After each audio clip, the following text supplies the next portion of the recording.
I was sitting at my usual coffee shop when an elderly stranger suddenly grabbed my wrist and said, "When your son gives you a watch, don't wear it.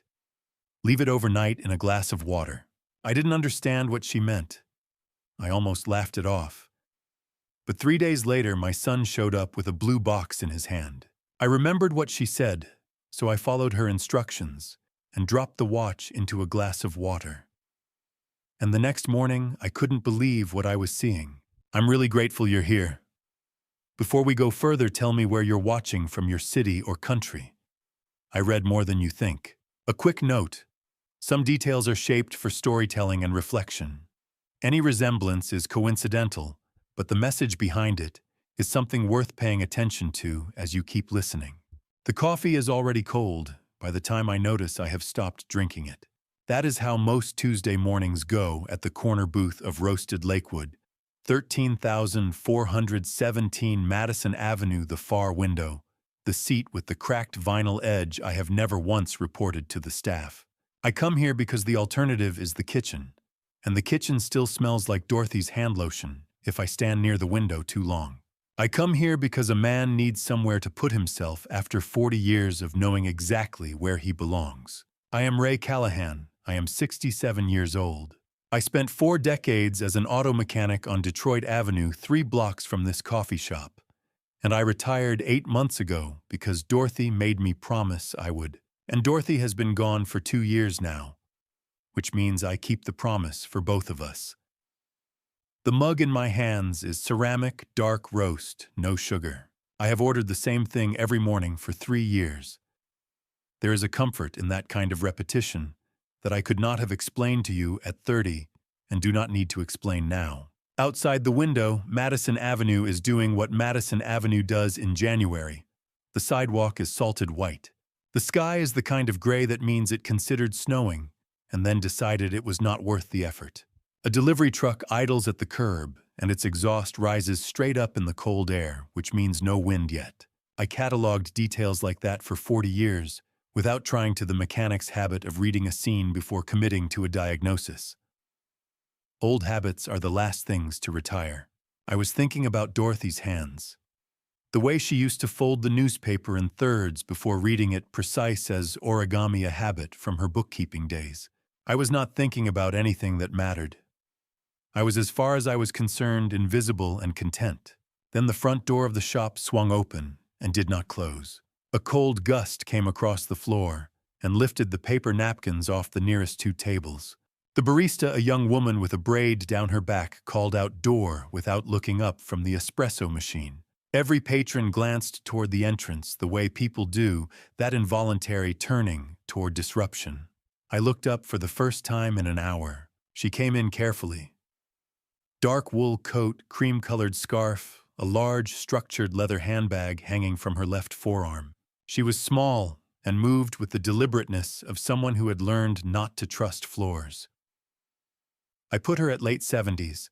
Her hands, when she gripped the back of a chair, had the enlarged knuckles of someone who had spent a lifetime being precise about small things, a seamstress maybe, or a watchmaker, or a surgeon. She took the empty table beside my booth without looking at me, ordered tea at the counter in a voice I could not quite hear, and returned. I noticed her twice glance at my hands. I assumed it was nothing.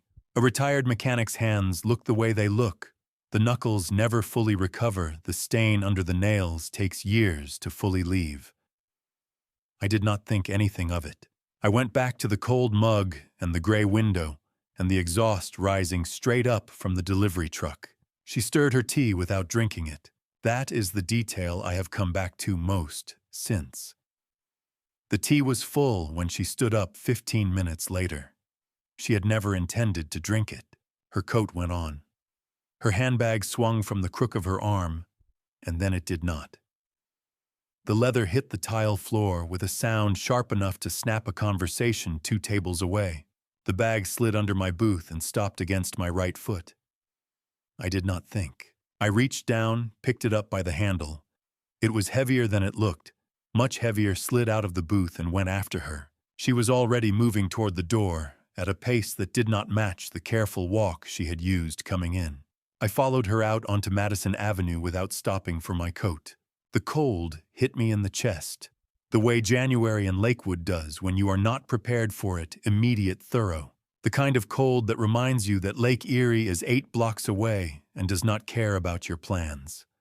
Salt grit under my boots. Her dark coat moving away from me, her breath visible in the air. I called out. She stopped. I closed the 30 feet between us and held the bag out to her. She took it. And then, with a speed and a steadiness I was not ready for, she closed her free hand around my left wrist. Her grip was dry and firm and warm, which made no sense in that cold. Her eyes were gray-green and entirely still. She looked at me the way someone looks at a person they have been studying from a distance for a long time. She said in a voice so low the passing traffic nearly covered it, "When your son gives you a watch, do not wear it. Leave it overnight in a glass of water. Do you trust me?" Before I could find a single word, she said my name. Not Ray. Not Sir. Raymond Callahan. The full name, the way my mother used it, the way it sounds when someone is reading it off a document. Then she released my wrist, turned the corner of the building onto the side street, and was gone. I stood on the frozen sidewalk in my shirt sleeves and did not feel the cold for what I estimate was a full minute. Back inside, the adjacent table was wiped clean. No cup, no spoon, no sugar packet. The barista confirmed someone had ordered tea and left. There was no other trace. I sat down. My coffee was cold. I held my left wrist with my right hand, not from pain, but because the skin there still held the memory of her grip, and I was not ready to let go of the only evidence I had. A watch. Dylan had never mentioned any watch. A glass of water. My full name in a stranger's mouth on a frozen sidewalk. I sat in the January light and turned those words over the way I used to turn an engine part in my hands before I understood what was wrong with it. The certainty in her voice was the thing I could not set down. Not a guess. Not a warning born from worry. Something she already knew the answer to. What does she know that I don't? My hands found the way home. Before my mind decided to go 12 minutes of driving I could not fully account for, and every one of them spent turning over a dead woman's name in a stranger's voice. I know the route from Madison Avenue to the lake house the way I know the inside of an engine block. Not by thinking about it, but by having done it enough times that the body takes over. Left on Detroit, right on Clifton, down through the neighborhood, where the houses get a little wider and the trees a little older, and then the lake appears at the end of the street. In January, it does not look like water. It looks like something that has not decided what it wants to be. The near shore locked under new ice, pale and untested. The open water further out, a deep iron color that has nothing to do with the sky. I parked in the driveway and sat there for a moment, with the engine running and the heat going, and tried to do what I have always done when something did not make mechanical sense. I started with what I knew. I knew a woman had approached me on a public sidewalk. I knew she had gripped my wrist with the confidence of someone who had rehearsed the gesture. I knew she had delivered a warning about a watch I did not own and a son who had not mentioned any such thing. I knew she had said my full name, Raymond Callahan, with a precision that belonged to someone reading from a document, not guessing from a coffee shop conversation. None of that assembled in a row, like that pointed toward confusion. A confused person does not rehearse. A confused person does not vanish in under 10 seconds and leave a clean table behind. I told myself it was confusion anyway. It was the easier theory. I went inside and made a second cup of coffee. The kitchen was quiet in the way it gets after a decision has been made in it. I set the mug on the counter and stood there without drinking it and thought about what the woman had said and what Dylan had said the week before, and what the two things looked like placed side by side in the same morning. How many times had I been wrong about something I was completely certain of? I stopped counting after Dorothy's diagnosis. Certainty, I learned then, was a thing you borrowed and eventually had to return. That was when I remembered Thursday. Dylan had called last Thursday, a short call, nothing particular, the kind he made every week or so since I retired. We talked about the weather, about a game, about nothing. And at the end of it, before he hung up, he said, "You deserve something nice, Dad, after everything you've been through." I had not thought anything of it. Dylan said things like that, occasionally warmth in short bursts, the way a man does when he has learned emotion is easier in small doses. I had said, "Thanks, son," and hung up. Now I turned those 4 words over. Something nice. I had no idea what he meant. I had not asked. I had assumed it was the kind of thing people say and do not mean as a specific announcement. But the woman on Madison Avenue had been specific. A watch. His son. A glass of water. I took the coffee to the back porch. The new ice along the shore was no more than an inch thick. I could tell by the color, the faint blue-white of ice that has not yet forgotten it was water. Beyond it, 40 feet out, the lake moved in low, slow swells that barely broke the surface before flattening again. January ice along this shore never comes in straight.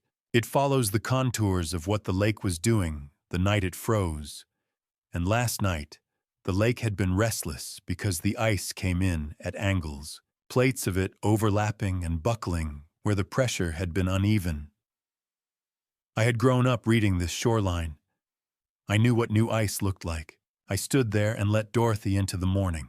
Not a summoning, nothing as deliberate as that.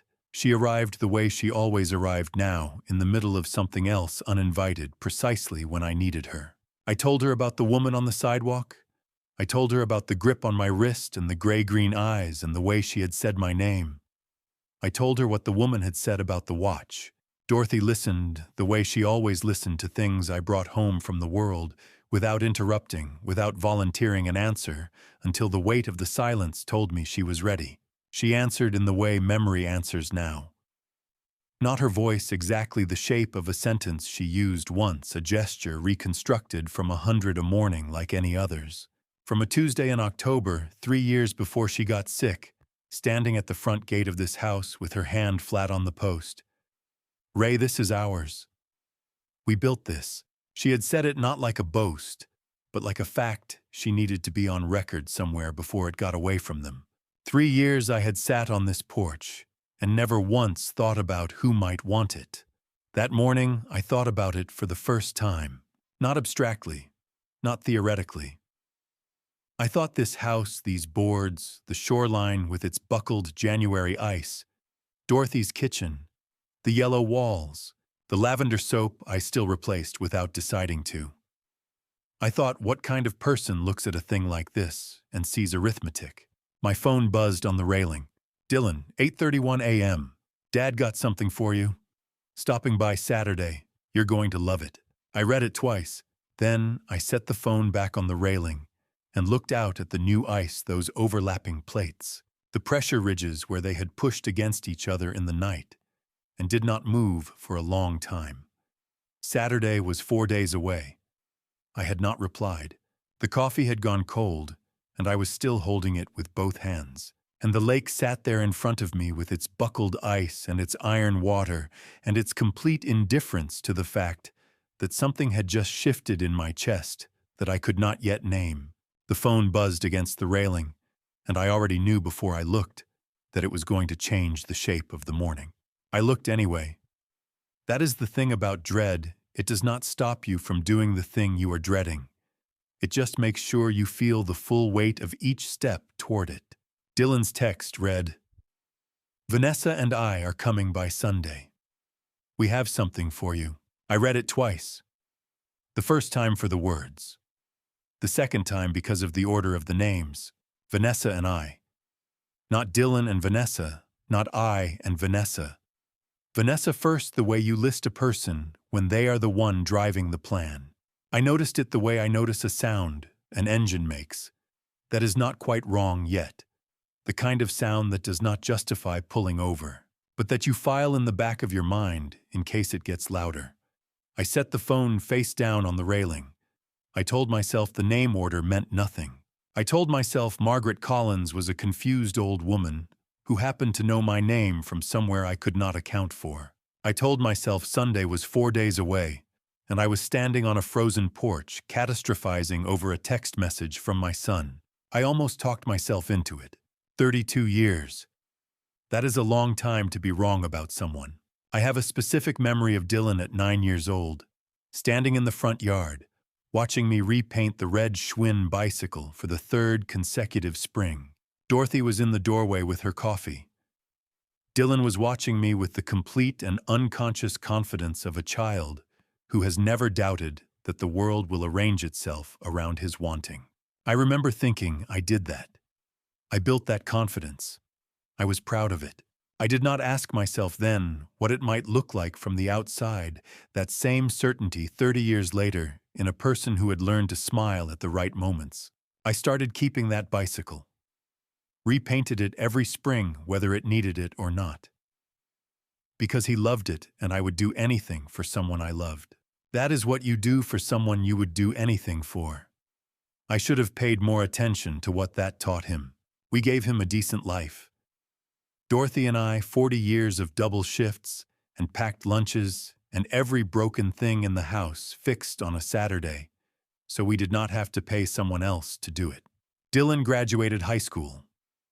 Graduated college, moved to Cleveland, got a good job in something I did not entirely understand that involved managing brands for companies. He was 32 years old and capable and employed, and he called every week or so, short calls, weather and sports, and nothing in particular.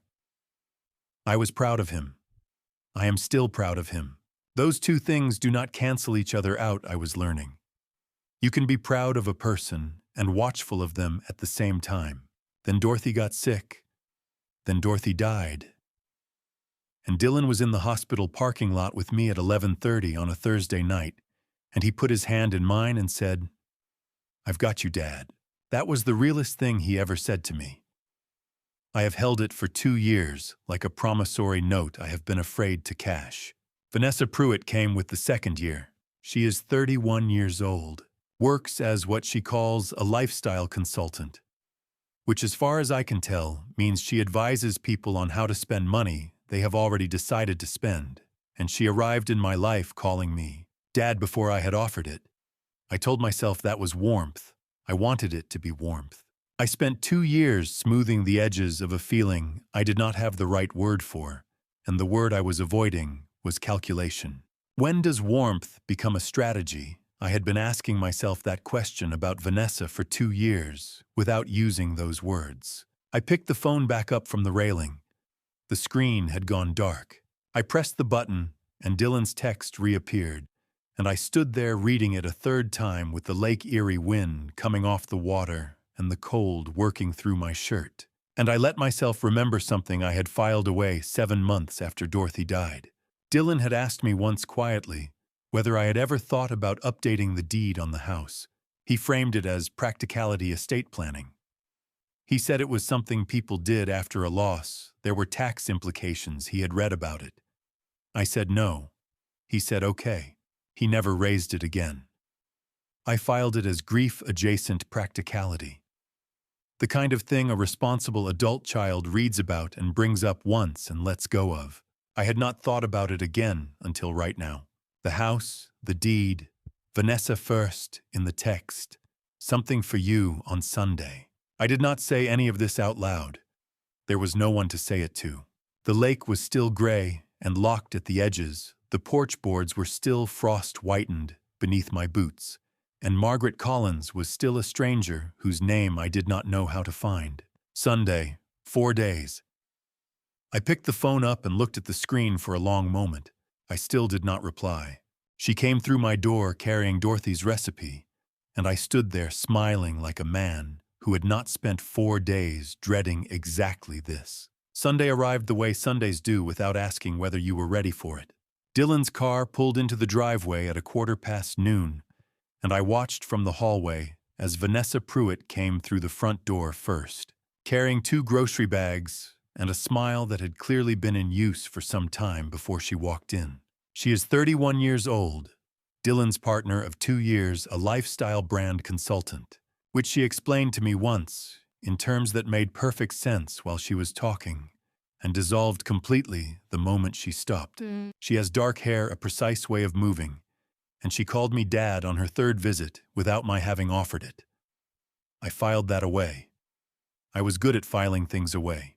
Dylan came in behind her with his hands in his coat pockets. He looked well.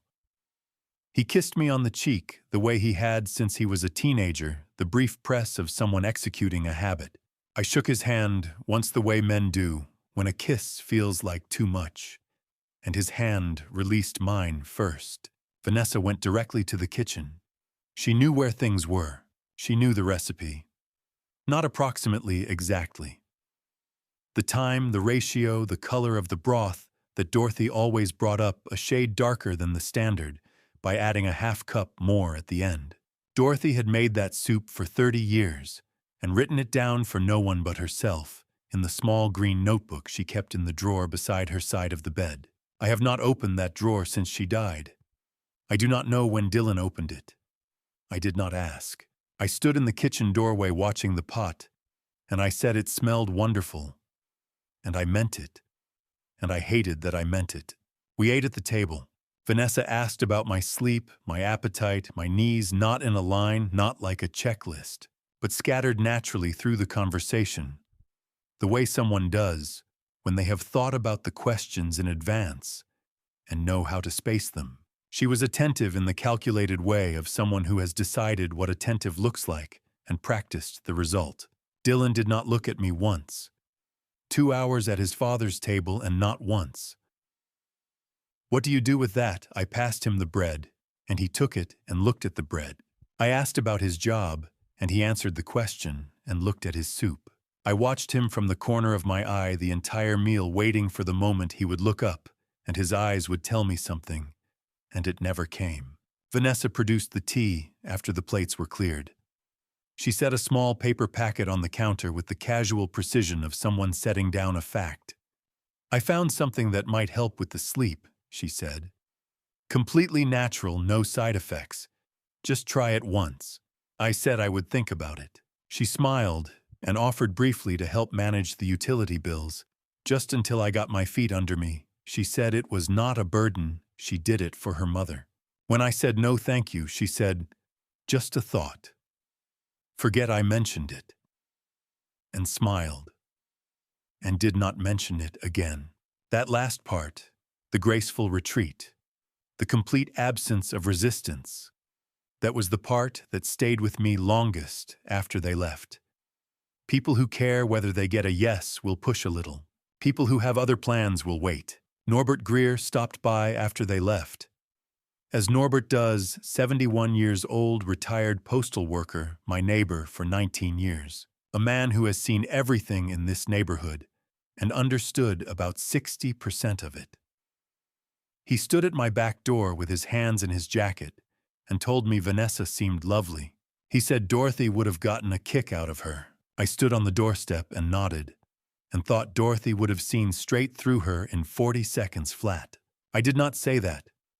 I said she was very kind. Norbert said I looked tired and went home. I went back inside and stood in Dorothy's kitchen for a while, looking at the green tea packet Vanessa had left on the counter. I should have thrown it away.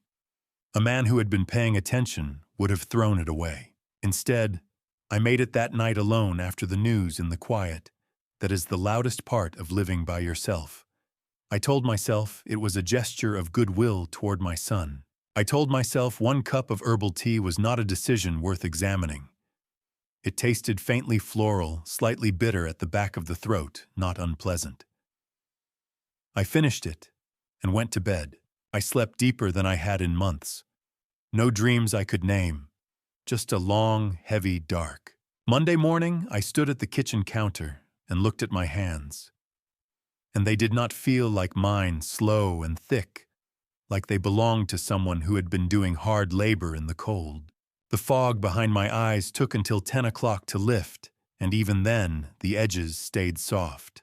I told myself it was age. I told myself a good night's sleep sometimes hit you like a small truck the morning after. I almost believed it. She came back on Tuesday, then Thursday, then the following Tuesday. I started looking forward to it, which is the part I am most ashamed of now. I want to be precise about that shame, because it is a named kind, and it deserves the right name. It was not the shame of being fooled by a stranger. It was the shame of having been so hungry, for something I did not know I was hungry, for that I walked toward it without looking down at the floor. The pattern established itself the way patterns do not all at once, but in small incremental additions that each seemed reasonable on its own. The first Tuesday after the Sunday lunch, it was fresh juice. Orange, then a green variety she named in terms I did not retain. Then a third I would not have chosen for myself, but drank because she left it on the counter and I did not want to be ungracious. The Thursday of the same week, she brought a protein shake in a sealed bottle. The following Tuesday, the vitamins. She set them on the counter with a brief explanation: magnesium B12, the ones men my age stop absorbing as efficiently. She said completely safe, the way people say it when they want you to stop asking. 6 substances in 3 weeks. I counted them later. At the time I called it kindness. I did not connect the afternoon fatigue to any of it. The fatigue felt like February, the exhaustion February produces that does not give you anything to show for how cold it is. I told myself the lake wind was worse this year. I told myself retirement did something to the body's rhythms that took time to settle. I took the vitamins from my palm each Thursday and swallowed them with the juice she had left, and went back to whatever the afternoon was. On the 3rd week, I noticed that Vanessa had begun timing her arrivals to coincide with Norbert being outside.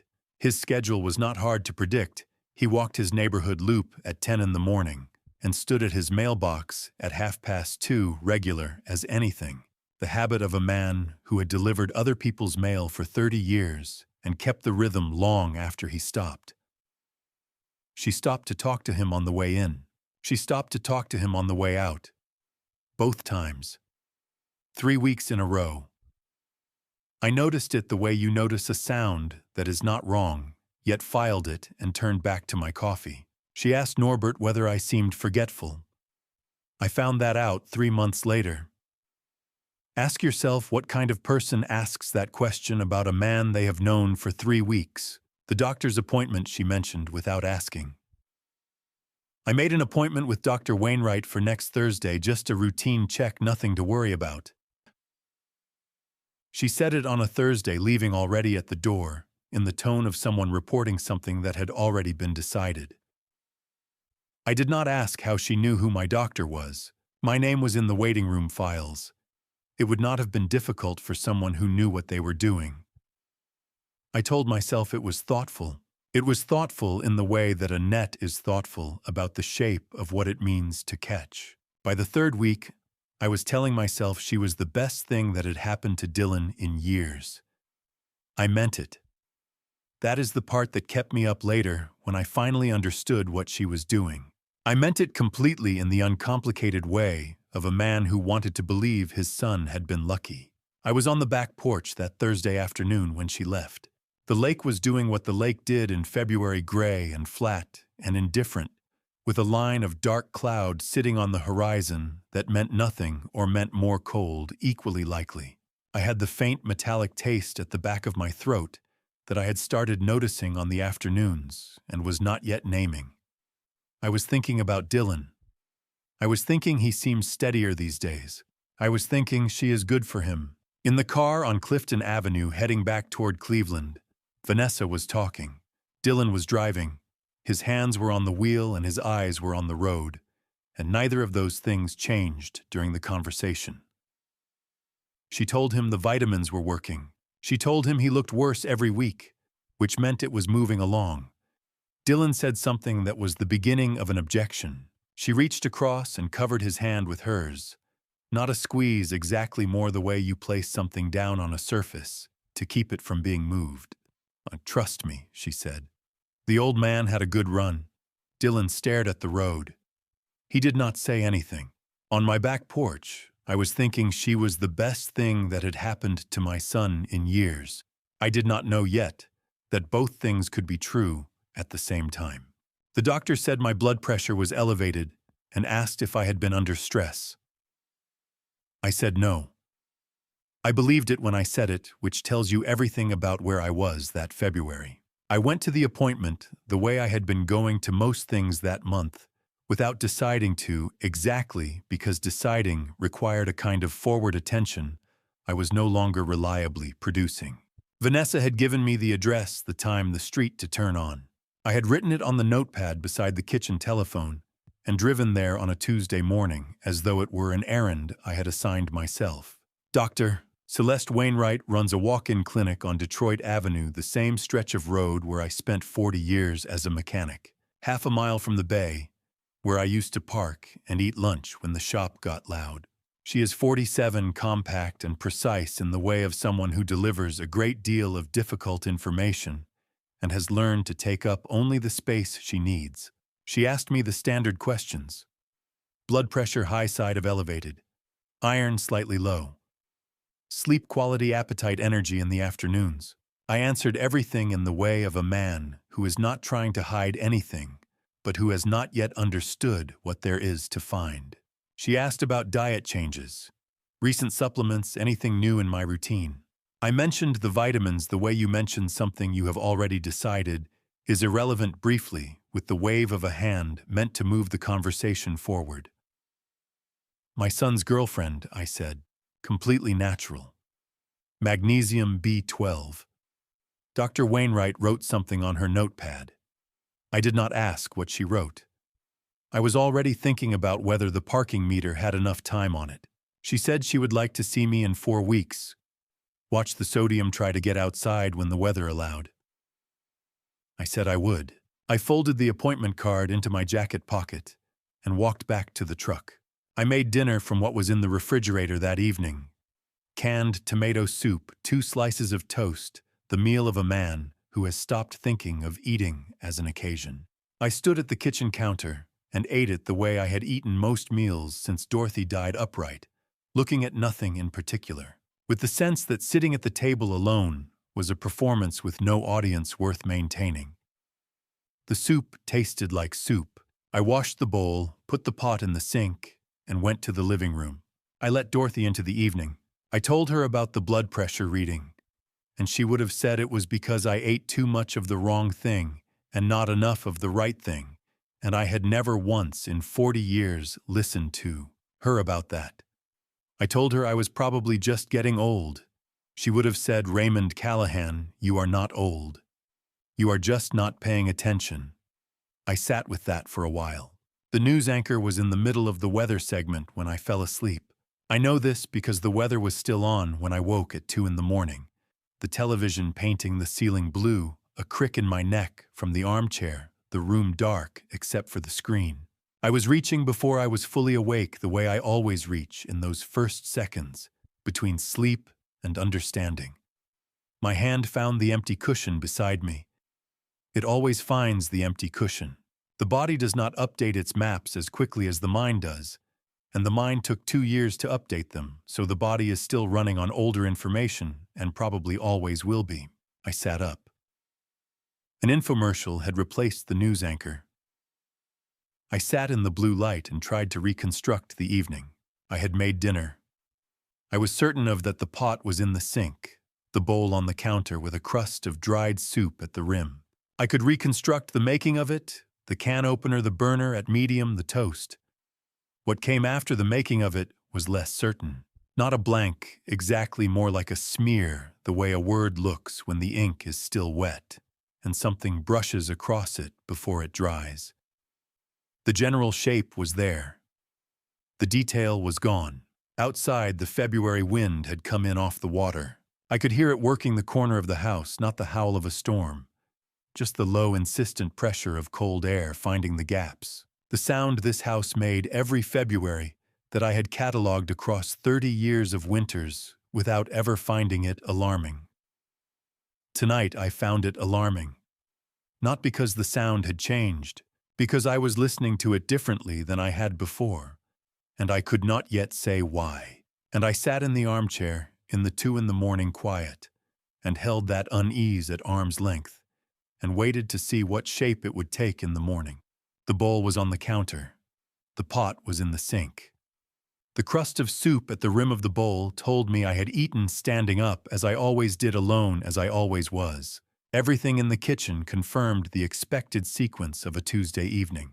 I had made dinner. I could not remember eating it. I turned the television off. The room went dark, and the wind kept working the corner of the house. And I sat in the armchair with my hands on my knees and waited for morning to come and tell me something the night was not going. 2. Dylan came alone. That was the first thing I noticed. No Vanessa, no grocery bags, just my son and a blue box and a walk from the car that looked like a man who had been practicing something on the drive over. I watched him from the kitchen window for a moment before going to the door. 40 years of diagnosing engines by the way they sounded on approach had given me the habit of reading things before I touched them. Dylan walks the way he has always walked, shoulders slightly forward, the gait of a man who grew up watching his father lean into things. But that afternoon, there was something in the set of his jaw that did not match the blue box under his arm. Gift givers move with a kind of looseness, an anticipation in the shoulders that comes from imagining the receiving. Dylan moved like a man arriving at an appointment he had already rescheduled twice. I told myself he was nervous about whether I would like it. I almost let myself believe it. He came in, kissed me on the cheek, the way he had since he was a teenager, the brief press of someone executing a habit. I offered coffee. He said yes and sat down at the table, and I noticed that he chose the chair with the clearest sightline to where I was standing at the counter. Not the chair he usually took, the one closer to the window. The other one.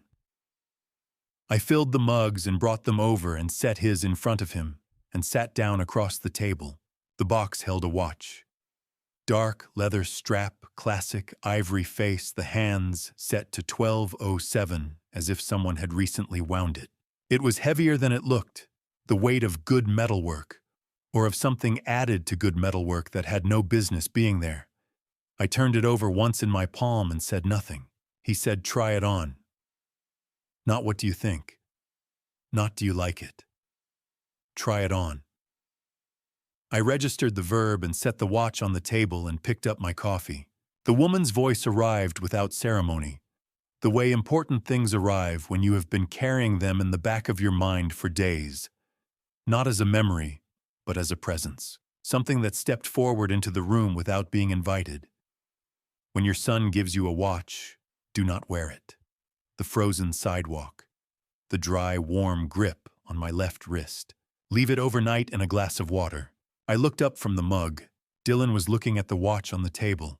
His eyes were on the leather strap, the clasp, the face moving across it, with an attention that did not look like a man waiting for his father's reaction. It looked like a man watching an object that was supposed to have moved by now and had not. I held that observation at a distance, the way you hold a diagnosis you are not yet ready to commit to. I could have been wrong. A son brings his father a gift and watches to see whether he picks it up. That is not evidence of anything except wanting to be received well. But the expression was not right for that. Anticipation looks open. What I saw was closed, contained, measuring the face of someone running a private calculation. I set the mug down. Clasp feels a little stiff, I said. Think I'd like to take it to a jeweler first, just to have it looked at. A silence not long the length of a thought being reconsidered. The clasp is fine, Dad. Probably, I said. I'd still like to have it checked. You know how I am. He knew how I was. He had grown up watching me do exactly this, take the extra step run, the extra test refuse to sign off on anything until I had confirmed what I already suspected. He could not object to it, without objecting to 40 years of who I was. Something moved across his face. I cannot name it, because I had never seen it before on him in 32 years, and the names I had for his expressions did not cover this one, and then it was gone. Back to the regular face. Back to my son. Sure, he said. No rush. We drank coffee and talked about the weather and the Cleveland Browns, and I do not remember a word of it. I was present in the way a man is present when his body is in a room and his attention is somewhere else, entirely tracking the temperature of the conversation. the pace of Dylan's sentences, the frequency with which he looked at the watch sitting between us on the table versus looking at me. He looked at the watch 3 times in 20 minutes. He looked at me twice. Dylan left at 4:30. He picked up the empty box, but left the watch. Neither of us commented on this, and the silence around it was its own kind of statement. He walked to his car with his hands in his pockets. I stood at the front window and watched him go, and his car turned the corner, and the street went quiet, and I was alone with a watch on my kitchen table that my son had driven 40 minutes to deliver and then left behind without asking whether I wanted it. I pressed my palm flat against the cold window glass and stayed there long enough to understand the shape of what had just happened. Not the full picture, not yet, but enough. A man had come to my house with a specific object and a specific request, and the request had not been granted, and the object had not left with him. Whatever came next was going to come from that. I picked it up 3 times and put it back down 3 times. On the 4th time, I held it under the kitchen light and looked at it the way I used to look at an engine I did not trust, not searching for what was wrong, just waiting for it to show me. The house had gone completely quiet after Dylan left. That quiet has a texture not peaceful, not empty, but the texture of a room after a conversation that did not finish. I stood at the kitchen table with the overhead light on and the February dark pressed against the windows, and I examined the watch the way my trade had taught me to examine things I did not yet understand.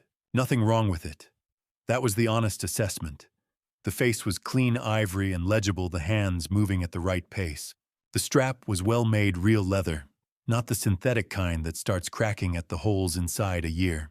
The clasp opened and closed the way a good clasp does, which is to say without calling attention to itself. I set it down. I picked it up again. I turned it over and ran my thumbnail along the back case. Nothing. A watch is just a watch. I know that. I also know that a car with a loose brake line is just a car right up until it isn't. The 3rd time I almost put it on, I stopped, and it was not the woman on the sidewalk who stopped me. It was Dylan not looking at my face. I replayed it the way I replay a sound an engine made that I could not place in the moment. Dylan across the table, coffee cup in his right hand, his eyes dropping to my wrist the second I lifted the watch. Not curiosity, the focused attention of someone waiting for a result. That look had told me everything I needed. I had been running a test, and the test was over, and I had already read the outcome in my son's eyes before any warning had been necessary. I went to the cabinet under the sink and got out the heavy glass tumbler, the one Dorothy bought, because she said the thin ones felt dishonest in your hand. I filled it at the tap-cold water, the February kind that comes out of the pipes, tasting faintly of minerals. I held the watch over the glass for a moment. Then I lowered it in. The leather strap uncurled slowly as it went under. The face blurred slightly through the water's surface. I set the glass on the counter and looked at it, and it looked like a glass of water with a watch in it, which is what it was. I needed somewhere to put it that Vanessa had never reached into. I stood in the kitchen and went through her 11 visits. The way you go through a parts inventory shelf by shelf, drawer by drawer, surface by surface. The counter beside the refrigerator. Yes, she had set juice there. The cabinet above the stove, yes, she had opened it once looking for a bowl. The drawer beside the sink, yes. The drawer beside the stove, yes. The pantry, yes, she had gone in for a pot. I moved through the kitchen in my memory, and she had been everywhere a person needed to be to cook and serve and manage, which was everywhere except one place. The bottom drawer beside the back door. Dorothy's drawer. The one that held the cast-iron skillet Dorothy had bought for $14 at a yard sale on Clifton Avenue in 1998 and re-seasoned every November patient with it the way she was patient with everything that required more attention than it deserved. I had not moved that skillet since she died. Some things you leave exactly where a person put them, not from grief exactly, but from the understanding that moving them costs more than leaving them does. In 11 visits, not one hand had gone to that drawer. I was certain of it. I covered the glass with a saucer, lifted it carefully, opened the bottom drawer, moved the skillet aside, and set the glass at the back where the skillet's shadow would cover it. Then I replaced the skillet in front of it. My hands were steady. My chest was not. I noted both and went to bed. It was past midnight. I lay in the dark and looked at the ceiling and thought about Dorothy's skillet in front of Dorothy's glass in Dorothy's drawer, 3 layers of her between the watch and anyone who came looking.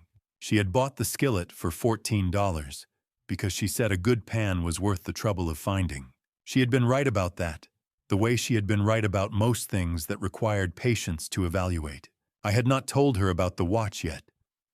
Not even in the way I told her things now, the way the evening's weight eventually found its way into the dark, and I let it settle where it settled. Tonight it felt too unfinished to speak. You do not tell Dorothy something until you know what you are telling her. She had always required the full sentence, not the half-formed beginning of one.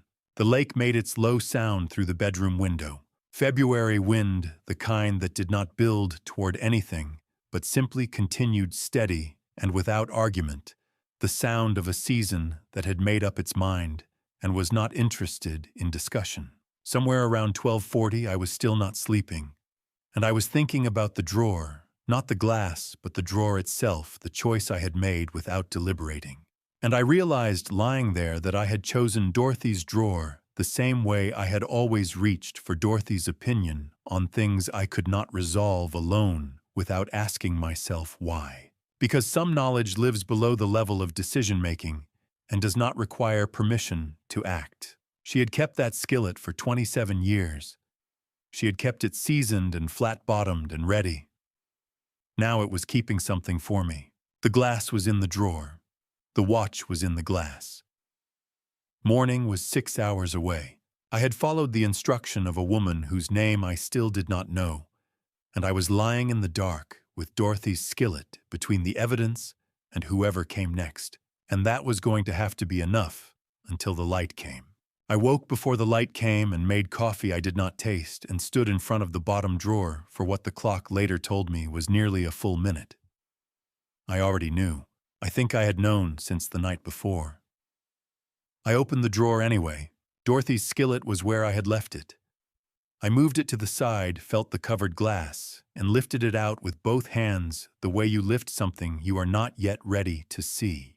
The saucer was still in place. I carried the glass to the kitchen window, where the first gray suggestion of dawn was beginning to separate the sky from the roofline across the street, and I held it there for a moment. Then I removed the saucer. The water was yellow. Let me be precise, not faintly discolored, not tea-stained from the leather. Yellow, the color of old wax paper held up to a light bulb. Something specific, something that had no business being in a glass of tap water that had been clear 12 hours ago. I set the glass on the windowsill, and I did not let go of it. I tilted it slowly. The watch had shifted overnight. The leather strap had uncurled further, and the clasp had come partially open, not from the water's pressure, the way a weak joint opens, but along a seam that had no business existing. I brought it to the light. The seam edges were clean. Not manufactured flaw clean, not worn apart clean. Machined clean. I know the difference between a seam that happened and a seam that was made. Those edges were made. The cavity they framed was small, no larger than the capsule of a standard vitamin, and it had been built into the clasp's interior so that under any normal handling, any inspection short of immersion, it would have looked like solid metal. Floating at the surface of the yellow water, translucent and swollen, was the shell of a gelatin capsule. Empty now. Whatever it had held had dissolved into the water overnight. Whatever it had held had been designed to dissolve differently, not in cold water, not in heat from a burner, but at 98.6 degrees, sustained from the inside of a wrist. A gelatin capsule opens at body temperature. 98.6 degrees.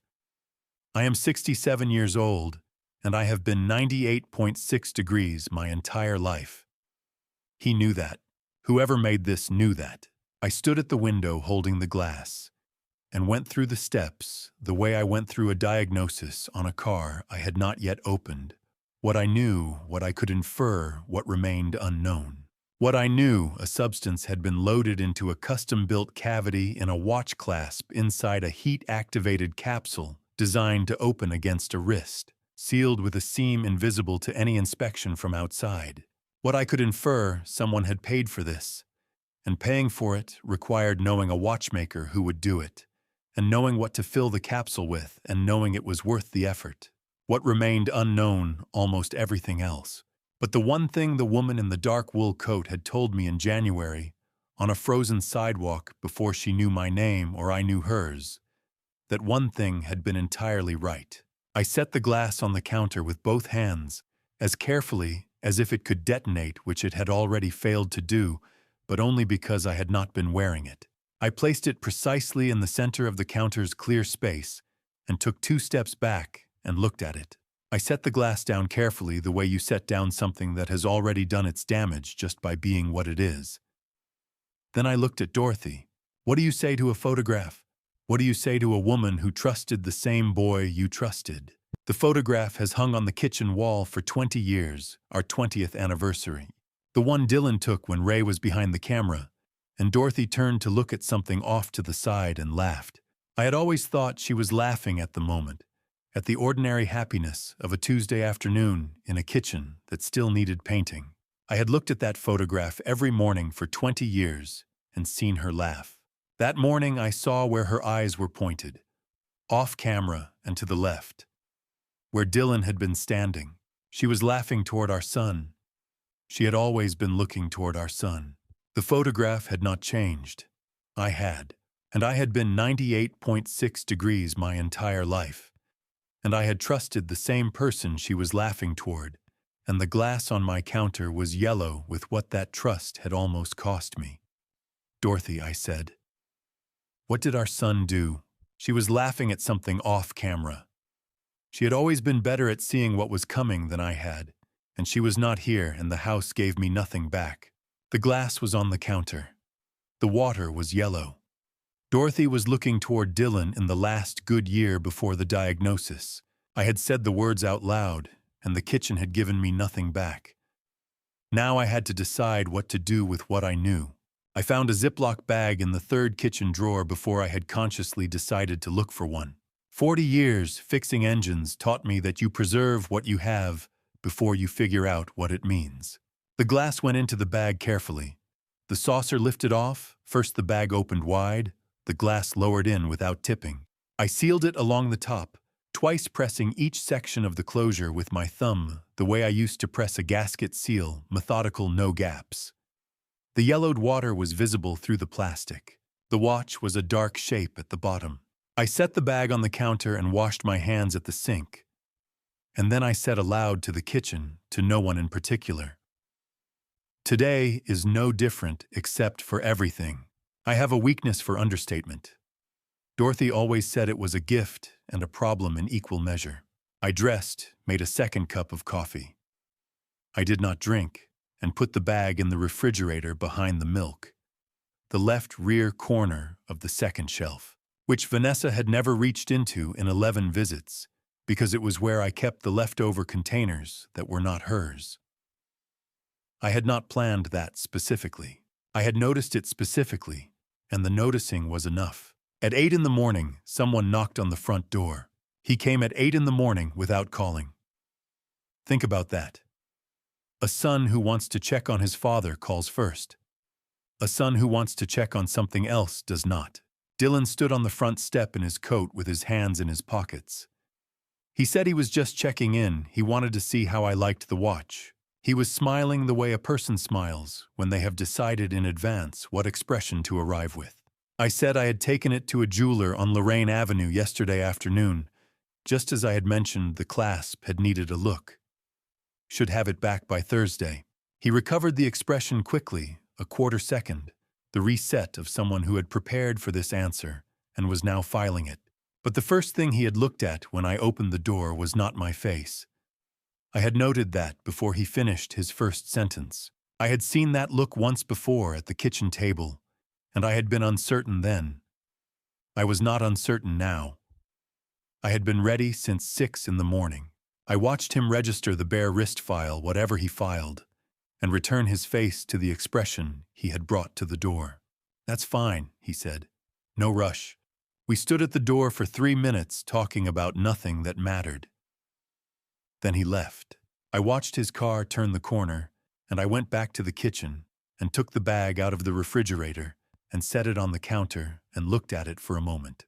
Then I picked it up, put on my coat, and drove to Detroit Avenue.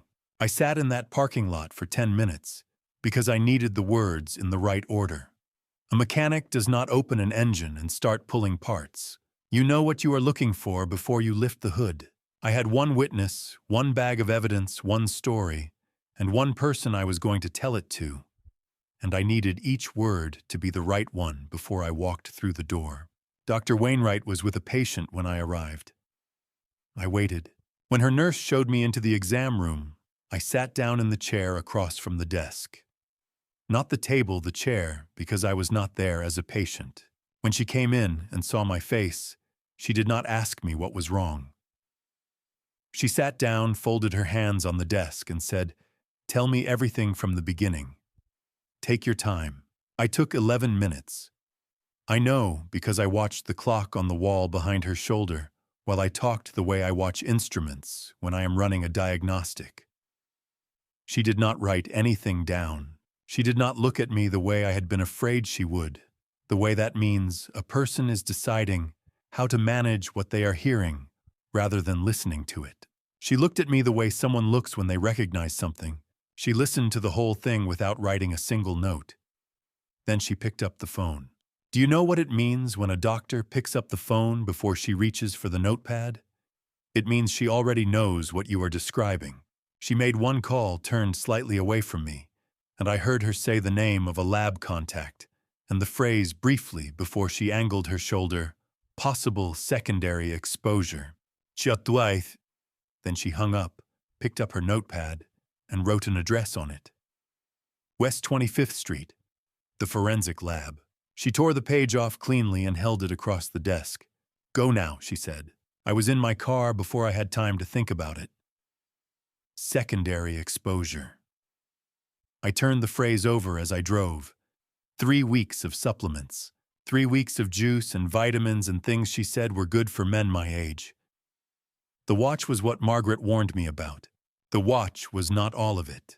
The building was brutalist concrete and had no interest in being approachable. I had the Ziploc bag in my jacket pocket, and I had been carrying it against my chest the entire drive, the way you carry something you cannot afford to set down. The Cuyahoga County Forensic Science Laboratory does not look like a place where things get resolved. It looks like a place where things get confirmed, which is a different business entirely, and one I was beginning to understand the difference between. I pushed through the front door into air that smelled of disinfectant and processed circulation, and found the intake counter without asking anyone where it was. The way you find the service desk in any institutional building. It is always slightly to the right of where you expect it, and the person behind it is always waiting for you to look less certain than you feel. I filled out the forms. I handed over the bag. The technician was a man in his 40s, compact and competent, who had clearly received stranger things than a Ziploc bag from a retired mechanic in a February coat. He took it with both hands, turned it once to examine the label, and tilted it to look at the water inside. He paused. "Half a second. I want you to understand what that means." A man who handles evidence for a living, who has seen whatever this city produces, paused for half a second at yellowed water in a Ziploc bag. Then he recovered. The professional mask came back smooth and complete, and he told me 3 to 4 business days they would call the number on the form.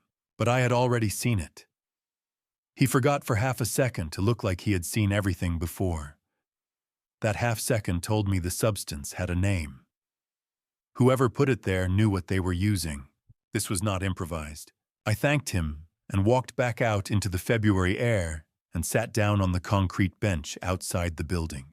The city moved around me on West 25th Street, The way it always does, the bus routes running their sequences, the traffic lights cycling through green and amber and red, the delivery trucks moving in and out of the industrial corridor to the north. Nobody on the street knew what had just gone through that door. The city outside the lab looked the way it always does. That is the thing nobody tells you when your life changes completely, the street does not know. The bus stops are in the same places. The lights go through their sequences. The world is entirely indifferent to what just happened inside that building. I sat there until the cold was more than the bench deserved, and then I got up and drove home. At a red light on West 25th, the phone buzzed on the passenger seat. I picked it up and read it at the light. Vanessa, extra soup tomorrow, exclamation points, hope I was sleeping better, a small yellow circle with a smiling face, see you in the morning. I set the phone face down on the seat and drove the rest of the way with both hands on the wheel and did not look at it again. There was nothing to say to it that I was ready to say yet. She had been in my house 11 times in 3 weeks. She had brought soup and juice and vitamins and a smile I had called warmth. I had 4 days. What do you do with 4 days when the person you are watching does not know you are watching? I found out the next morning. Vanessa arrived at 9 with a container of soup, extra batch, more than she needed. She said I looked like I could use something warm. I said thank you, I meant none of it, and I let her in. We talked for 20 minutes about nothing of consequence, the weather, whether the rose bed on the south side needed cutting back before March, whether I had called the plumber about the pressure in the upstairs bathroom. Normal things. The things that fill a kitchen when 2 people are in it, and only one of them knows what is happening. She left at 9:25. I walked her to the door, said something warm, closed the door behind her. Then I carried the container to the sink. I had not known until I opened the lid and tilted the container over the drain whether I would be able to do it. Whether something in me would object to pouring away what looked like kindness. Nothing objected. I watched the liquid go down with the flat attention of a man watching something he has already decided about, rinsed the container under the cold tap, and set it on the drying rack. I thanked her. I meant none of it. I had not known until that moment that I could say the true words in the wrong direction and feel nothing crack. The man who had looked forward to her visits no longer existed. He had been replaced sometime in the last 48 hours by someone who could do what I had just done and stand at a clean sink afterward without the need to name it. I was not sure whether that was strength. I thought it might be a warning about myself. The drain made the sound drains make. I rinsed the container and set it on the rack and stood at the sink. 3 more days. I did not know yet what the lab would find. I did know what I would do while I was waiting, and I knew I was capable of it. That was the part I was still deciding how to feel about. He knocked on day 2, and I was already at the hallway before the second knock landed. Not from eagerness. From the same place. A man reaches for a tool before he has consciously named the job, the body running slightly ahead of the mind, because the mind had been preparing since before dawn. I had the mug in my hand when I opened the door. I had made sure of that. A man with a mug in his hand is a man in the middle of an ordinary morning. I had been constructing ordinary mornings for 3 days, and I was getting competent at it, the way you get competent at anything you practice without wanting to. Dylan came in, the way he always came in, filled the doorframe, ducked on instinct, let his eyes move across the kitchen the way they had for 32 years. Counter, window, table. And then before they found my face, they stopped. They stopped at my left wrist. Not a glance, a check. The difference is duration and intent. A glance is involuntary, the eye moving before the brain has authorized the trip. What Dylan did was authorized. A quarter second, maybe less, but with the quality of a man confirming something rather than noticing it. The bare skin above my watch band. The absence of the thing he had delivered 2 days ago. He logged it and moved on and found my face and produced the smile he had brought to the door. I offered coffee and he said he was fine. We sat at the kitchen table for 15 minutes. He asked about the pipes in the basement, whether I had called the plumber he mentioned in January. I said I had not gotten around to it. He asked whether I needed anything from the store. I said I was fine. I answered each question with the precision of a man rehearsing not to answer the question underneath it. And Dylan asked each question with the patience of a man who already knew the answer to the question underneath it. And between us, we performed a 15-minute conversation that had nothing to do with what either of us was actually doing. He did not ask how I was sleeping. He did not ask about my appetite, my energy, whether the fatigue was better or worse. In every visit before this one, those questions had been the first three delivered Vanessa's sequence. Vanessa's language running through my son's mouth, like a script he had memorized without examining. Their absence now had a shape to it. You notice what stops as clearly as you notice what starts, once you know what to listen for. The questions had been retired because they were no longer useful. The monitoring had a different object now. I walked him to the door and stood on the porch and watched his car until it disappeared at the far end of the street. Then I went back inside and out the side door into the garage without stopping. The garage smelled the way it always smells in February. Motor oil settled deep in the concrete cold, coming off the lake through the gap under the door. The stillness of a space that holds its temperature independently of the weather outside. It was where I went when I needed to think without the house thinking back at me. I sat down on the step and looked at the far wall. The red Schwinn hung where it had hung for 12 years, on the 2 hooks I installed the spring after Dylan moved out. The last coat of paint was starting to lift at the rear fender primer, showing gray beneath the red. I had been putting coats on that bicycle every spring for 20 years long, past any practical reason. Long past Dylan being a boy who rode it down Clifton Avenue with his arms out and his face open to whatever was coming. I had painted it the spring after Dorothy died. I had stood in this garage alone in April and done the thing I had always done and had not asked myself why. I knew why now. Some maintenance you perform for the object. Some you perform for the record. Continuous proof that the person who did it last time is still here, still keeping the thing in the condition it deserves. The grief came the way it comes, in empty rooms, without announcement, without warning. Not the public kind with ceremonies and casseroles and other people's expressions arranged into the right shapes. The other kind. The kind that waits for a room with no one in it, and a man with his guard down, and 12 years of a bicycle on a wall. I let it run. I did not time it. What do you call it when the person you are grieving is still alive and will call on Thursday? There is a word for every kind of loss I knew before this one. This loss had none of that. It had a bicycle on a wall, and a son who had just spent 15 minutes checking whether his father was wearing a watch. Norbert's voice came through the side wall. He said, "You okay, Ray?" I said, "Yeah, I'm okay." He said, "Cold night coming. You should close that door."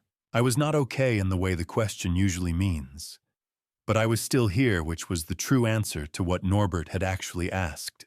I had become someone who could say I'm okay and mean it as a direction, rather than a description, not where I was, but where I was pointed. Day 4 tomorrow. The lab would call in the morning. I sat in the open garage with the February cold settling around me, done with the crying, and nowhere near done with the rest of it.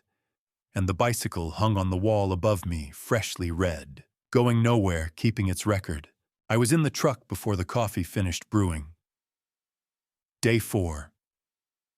I left the coffee on the counter and drove to West 25th in the dark, and did not turn the radio on. The forensic lab parking lot was half empty at that hour. A sodium light on the near pole was cycling between orange and off, the kind of electrical fault that gets filed and forgotten. I parked under the working light at the far end and sat for a moment with the engine running, watching the building's intake window glow yellow through the glass doors. Then I went in.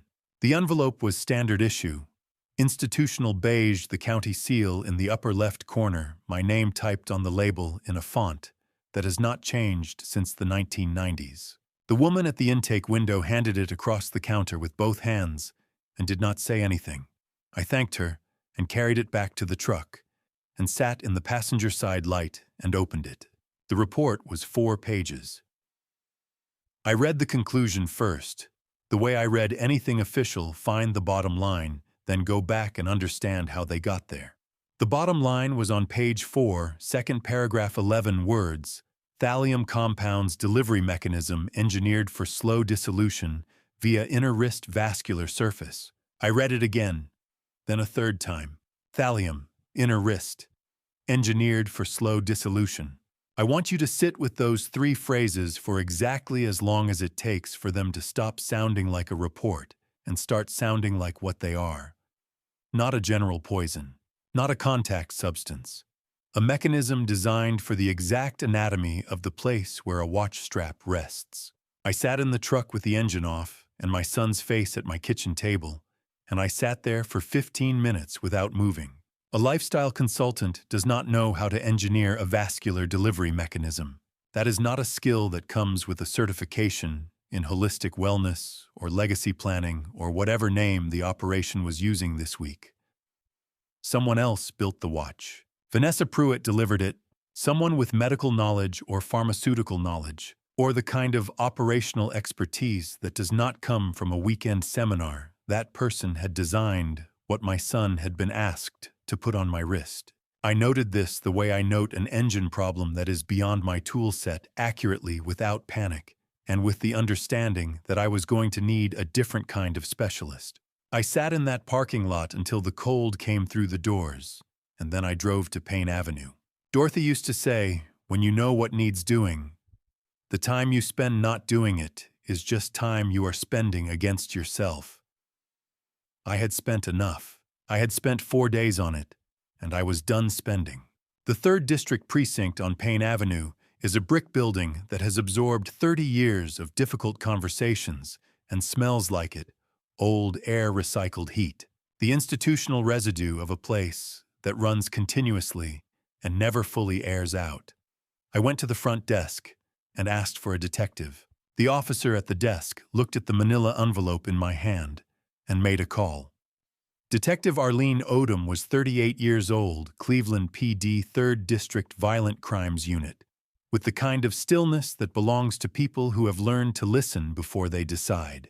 She came down the hall and introduced herself and took me back to a small office with 2 chairs and a desk that had nothing on it except a legal pad and a pen. She sat down, put the pen on the pad, and looked at me and said nothing. I understood the instruction. I started talking. She listened to all of it without writing a word. Do you know what that means? A detective who does not write while you are talking. It means she is not taking notes. It means she is deciding. She was deciding before I finished the 2nd sentence, and I understood that and kept going.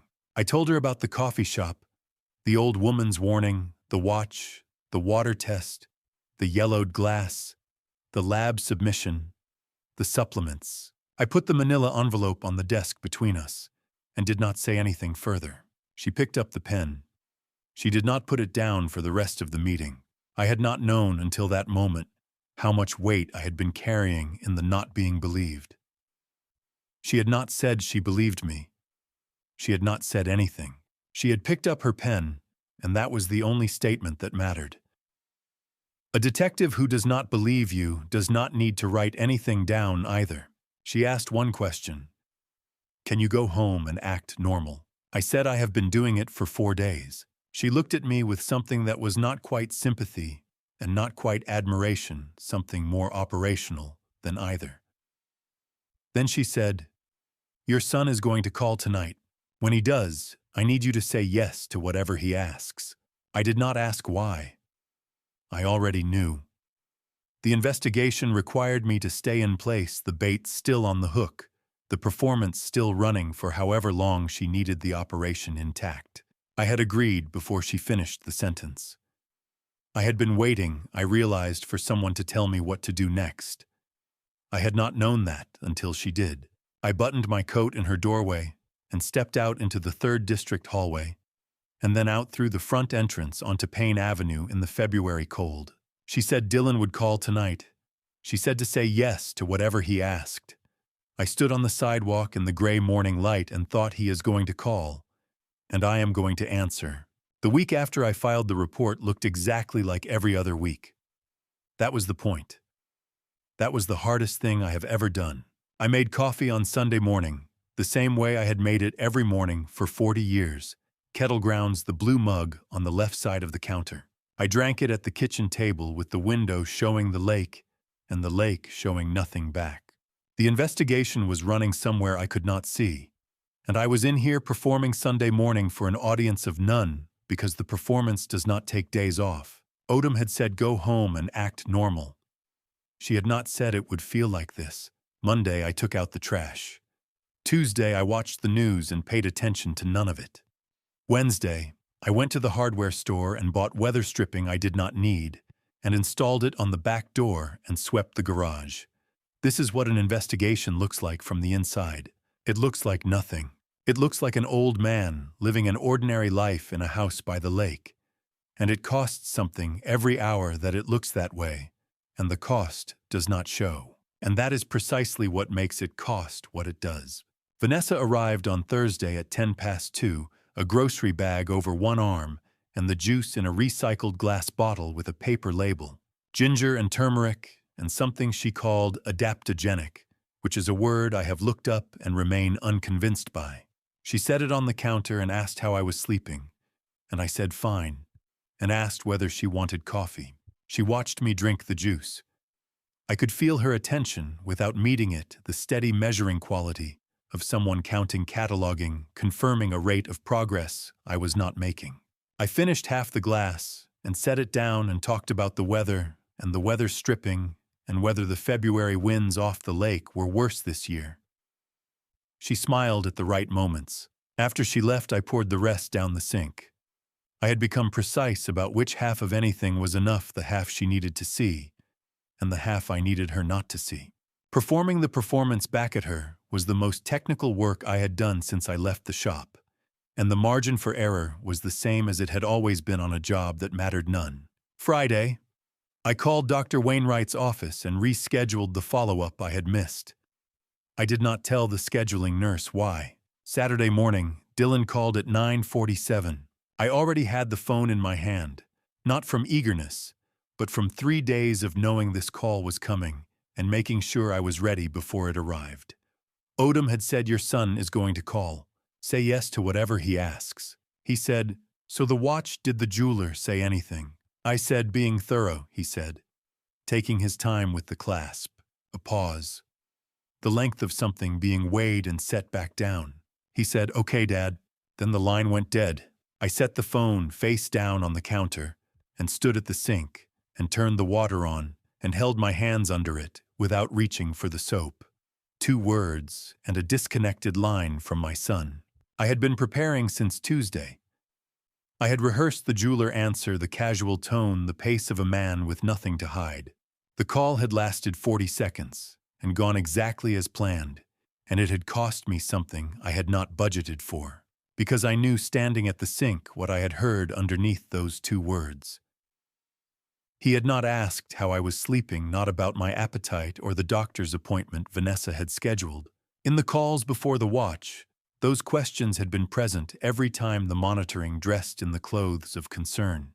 In the calls after, they had been replaced by a single question about the jeweler, because the jeweler was the only thing that mattered now. The care had been instrumental from the beginning. Without the instrument, there was nothing left to ask. That was the moment the last version of my son I had been carrying finished its dissolution.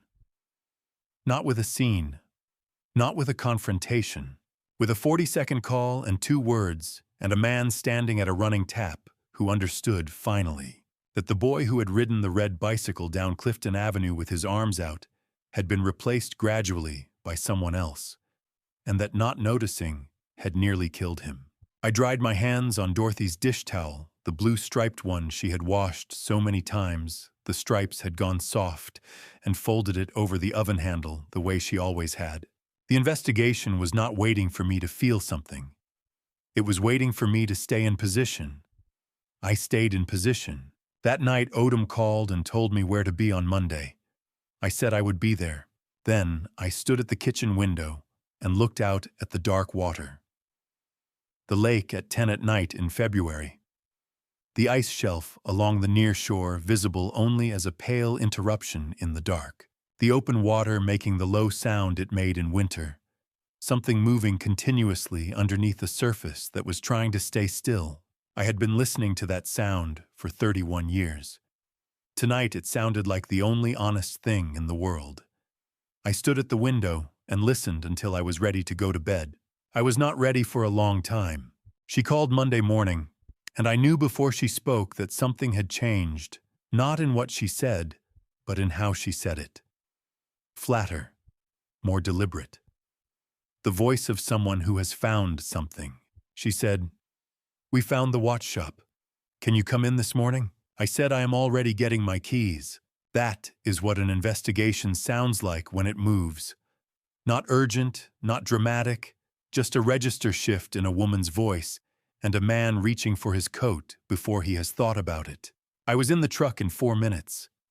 I do not remember locking the door. Odom met me in the hallway outside her office, which I had not expected. She had a manila folder under her arm and a coffee she did not offer to share, and the look of someone who has been at her desk since before the building opened.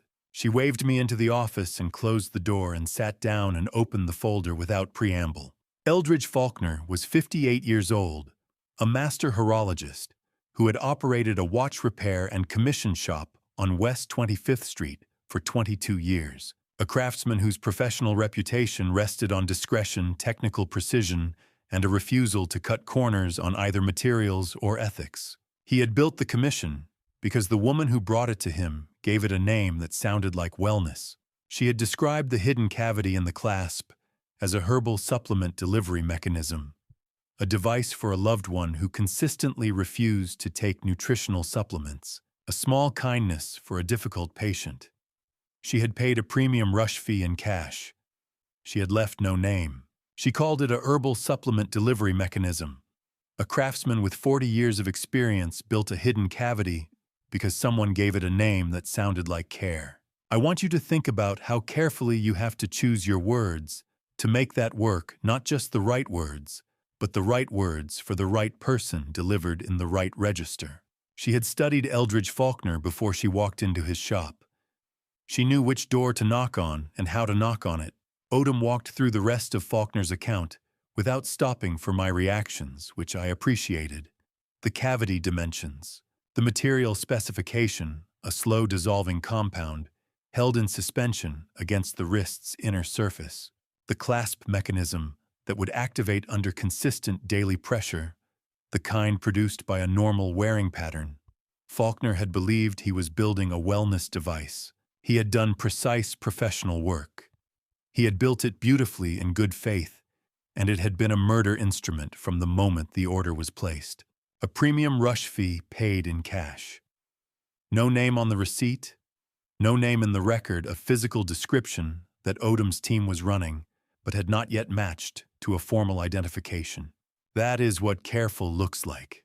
That is what someone who has done this before looks like, or someone who learned from someone who has a professional architecture of erasure, each element chosen to leave the craftsman blameless and the client invisible.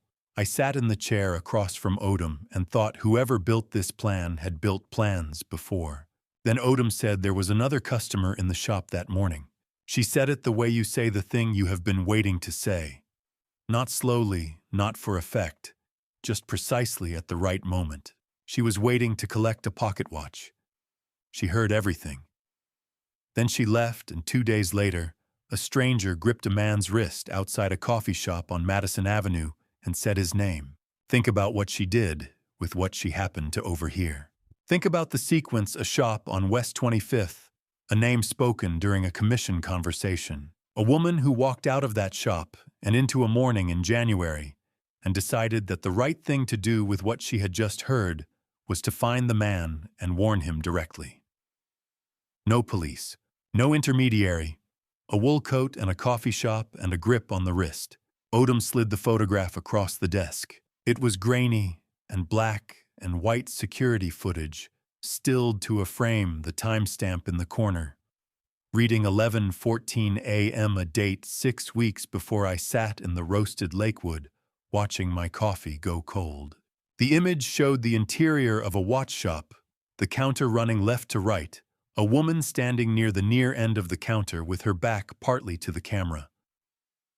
She was waiting. She had the posture of someone who had been waiting patiently for a long time and was not bothered by it. She wore a wool coat, dark belted at the waist collar up. The set of her shoulders was something I had been carrying in my memory since January. I picked up the photograph. I looked at it for a long time. The coat, the shoulders, the particular way she held herself near the counter, not anxious, not watching the commission conversation, just present, and still the way certain people are still in public spaces, the way people are still when they are trying not to appear to be listening and have already heard everything. I had been standing 6 inches from those shoulders on a frozen sidewalk in January. I would have known them anywhere.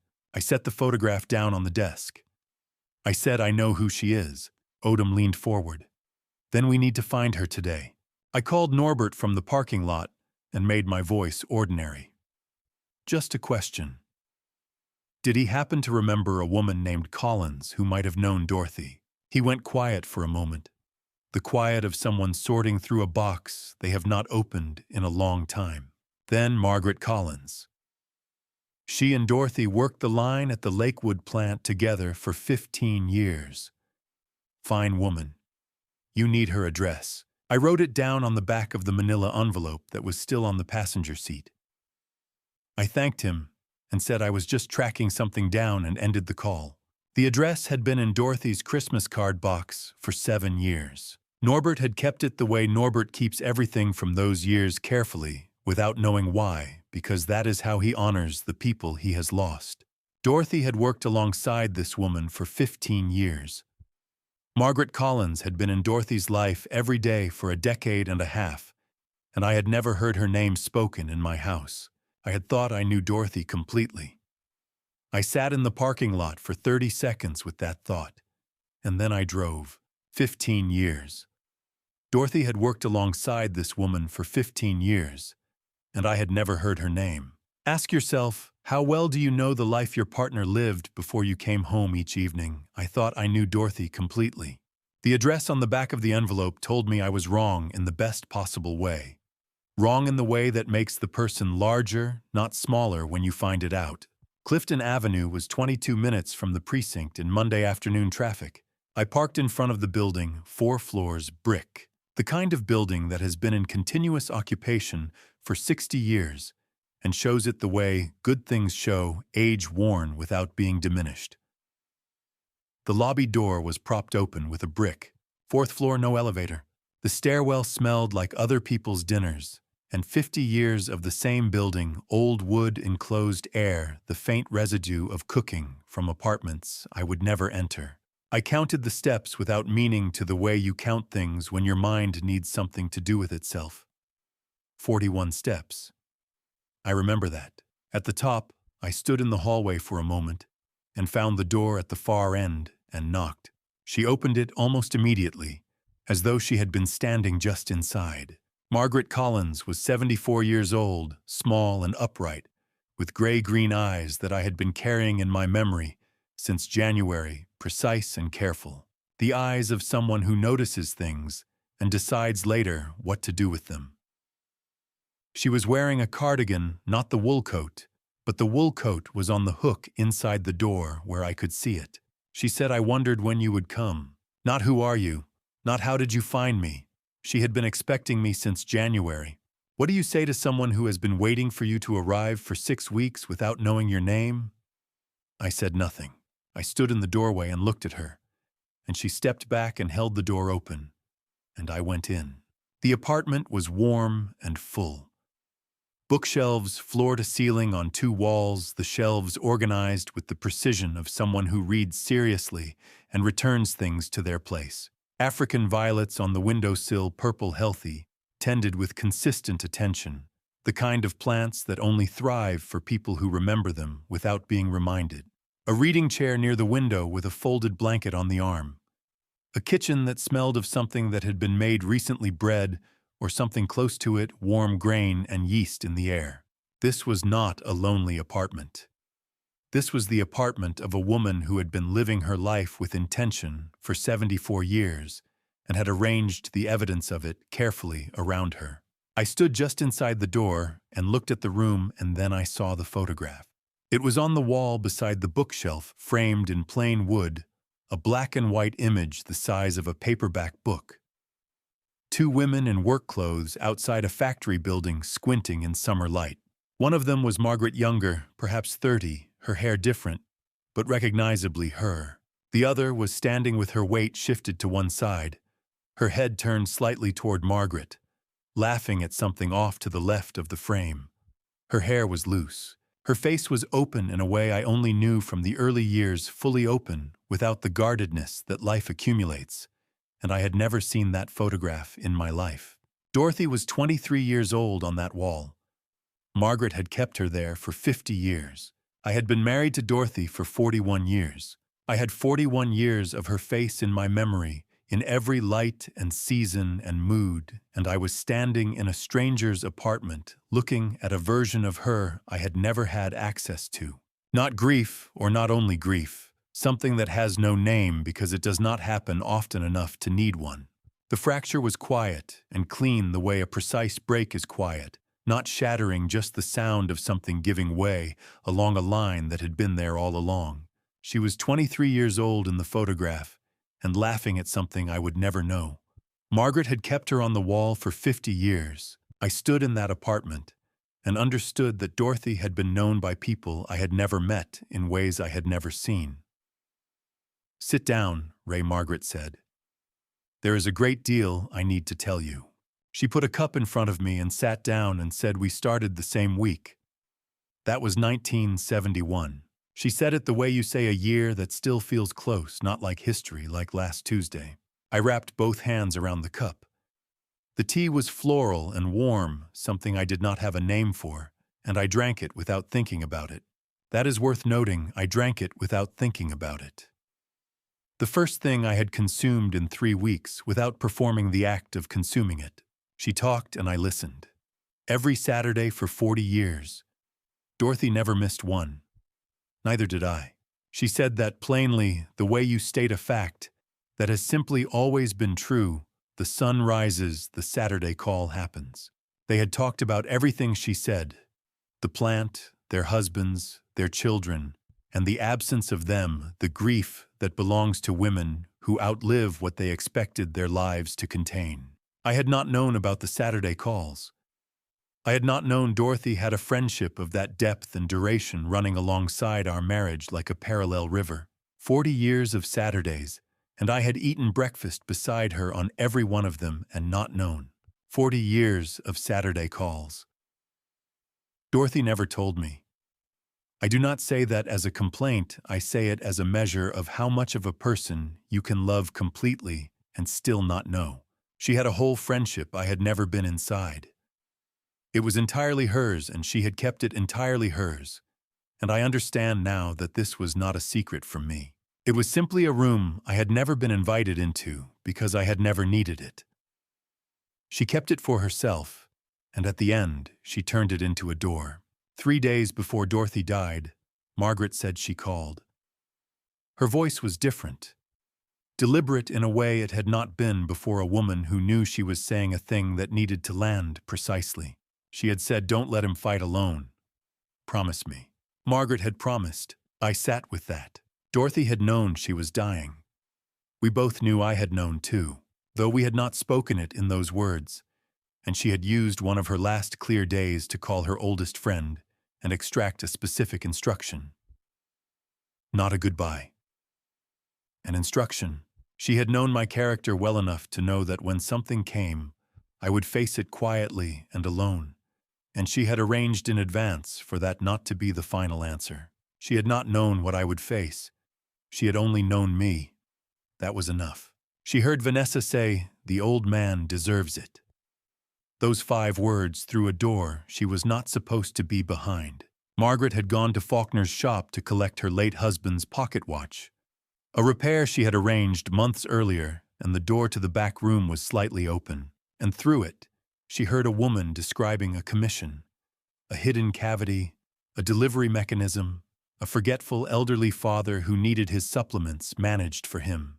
Then, through the crack of the door, the client stepped out to the showroom for a moment, and Margaret heard 5 words that landed like a diagnosis: the old man deserves it. She recognized Dylan from photographs on Dorothy's desk at the plant.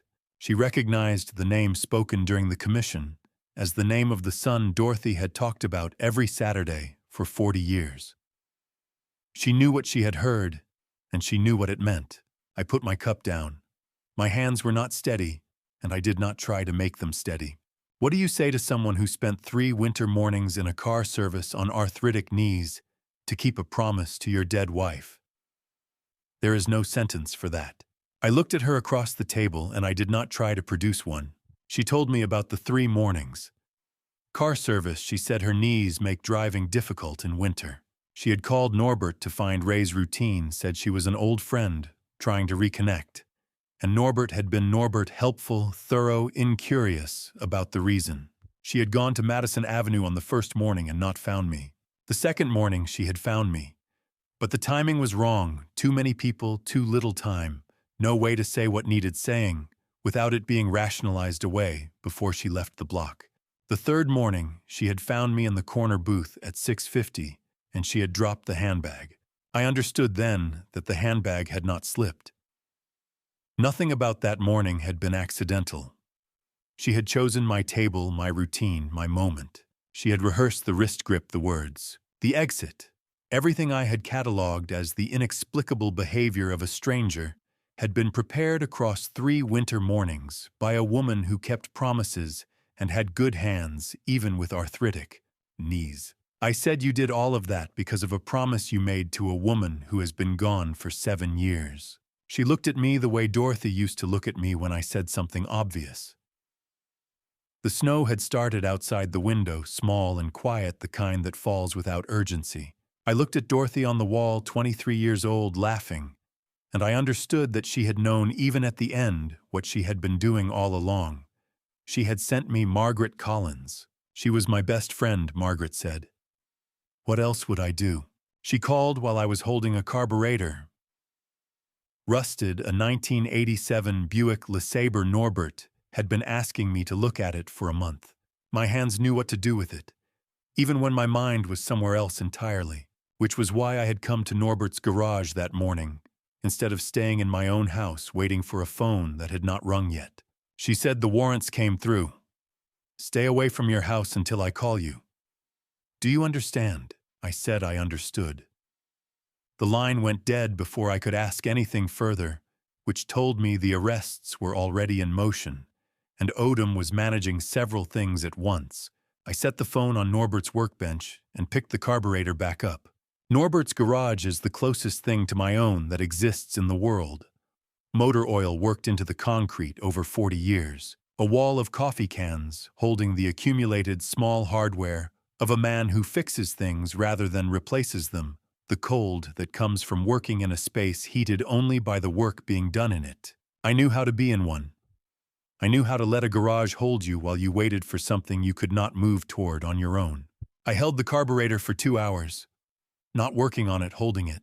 There is a patience mechanics develop over years that has nothing to do with stillness and everything to do with keeping the hands occupied while the mind does what it needs to do. My only job was to stay in Norbert's garage and hold a carburetor and not go home. Norbert called at 11:40, slightly breathless, the way he gets when something is happening in the street. He said, "Ray, there are 2 cars outside your house I have never seen before." I told him I knew about them and asked him to go inside.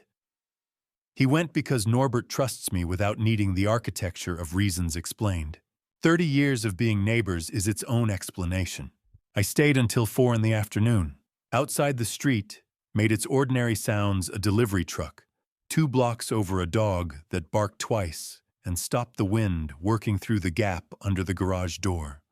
Ordinary sounds. The world running its sequences, while somewhere across Lakewood, a drawer was being opened and a laptop was being bagged, and a deed with my name in the grantor field was being photographed by someone's wearing gloves. When Odom called again, her voice had the flat finality of a thing completed. She said, "Come in." I drove to Payne Avenue with both hands on the wheel and the radio off. She walked me through it in her office with the legal pad in front of her and the pen moving steadily. I sat across the desk and received each piece of information the way you receive a diagnosis you have been expecting, not with surprise, but with the weight of hearing confirmed what you had already understood in your body for weeks. The browser history started 6 months before the watch. I want you to hold that number, 6 months. While I was still adjusting to retirement, learning what a quiet morning looked like without a shop to go to, Dylan was at his computer reading about thallium absorption rates in elderly patients. He was researching the timeline of heavy metal poisoning, while I was trying to decide whether I needed a hobby. He was on forums discussing untraceable methods of cognitive decline, while I was driving to the coffee shop on Madison Avenue, because the kitchen smelled like Dorothy and I needed somewhere to put myself. 6 months before the watch, before the supplements, before the first Sunday lunch when Vanessa came through my door carrying Dorothy's recipe and called me Dad. He had been building toward this since before I knew there was anything to build toward. Odom laid out the search strings without editorializing. The forums, the dark web purchased through an account registered to an email address that no longer existed. Each item placed in sequence, flat and precise, letting the facts carry their own weight. I listened without interrupting, letting each data point settle before the next one arrived. Then she put the deed on the desk between us. I recognized it immediately. A standard property transfer document. I had signed the form twice in my life, once when Dorothy and I bought the lake house in 1993, once when we refinanced in 2003. Every field had been filled in. My name in the grantor line. Dylan's name in the grantee line. The address of the house Dorothy and I had bought together when Dylan was 7 years old, and the lake was something he ran toward every morning before breakfast. Dorothy's voice arrived without warning the way it always arrived. Ray, this is ours. We built this. She had said it on the back porch, the October before she got sick, her hand on the railing. The evening going quiet around us, the way evenings go quiet when you have been together long enough to stop filling them. He had been sitting at my table. He had eaten my food and kissed me on the cheek, and the deed had been in his drawer before the first visit, before the first supplement. Already filled in, already decided, waiting only for a signature from a man who had been slowly, carefully, patiently prepared to provide one. My eyes stung. I did not stop it. Odom said nothing. She gave me the room and the silence and the time. Outside, the afternoon was doing what March afternoons did in Cleveland. The light thin and non-committal, the sky the color of something that had not made up its mind. The investigation was over. The deed was on the desk, and Dorothy's voice was in the room, and I had nothing left to perform for anyone. She opened a folder and said, "I'm going to read you some of what your son told us." I put both hands flat on my knees. I had been waiting to know, and I had not known until that moment how much I did not want to. She read without editorializing, the way a good detective reads evidence, flat, sequential in the order it occurred. Dylan's first refusal came in October, she said, when Vanessa first raised the financial questions. He had told her no. She had said, "I understand we don't have to decide anything now." His second refusal came in November, when she showed him the research, the thallium forums, the supplement delivery method. He had said no again, this time more firmly, and she had said, "You're right, forget I mentioned it." Then December. Then January. Each time patient. Each time pleasant. Each time no pressure, just a door left slightly open, a return visit, a reframing. She said, "We're just moving the timeline." 6 months of that. 6 months of patient, pleasant redirection until a man who loved his father forgot for long enough that he did. I am not telling you that excuses it. I am telling you that it is how it happens. Not in a single decision, but in the accumulation of small redirections, each one barely distinguishable from the last. Until the man who said no the first time cannot remember clearly why he said it. I held that. He had said no. He had said it more than once and more than twice. and Vanessa had waited and reframed and waited and reframed, and he had eventually stopped objecting. I held that the way you hold something that is too hot and too important to put down and too ambiguous to know what to do with. I did not exonerate him in my mind. I did not condemn him simply either.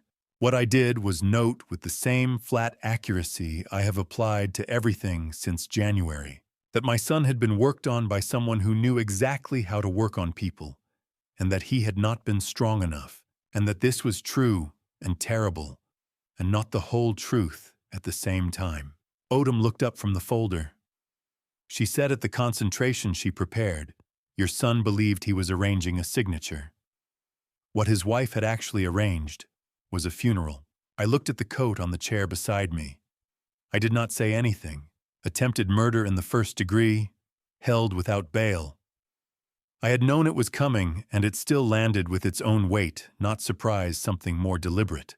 The name of what she had done said aloud in a formal charge, in a proceeding that would go on without my participation, in a document that would eventually be read by a jury. She had tried to kill me. The law had a word for it now. There is something in having the law. Name the thing that has been living in your body unnamed for 2 months. Not relief, exactly, not satisfaction. Something more architectural, like a wall being measured correctly for the first time.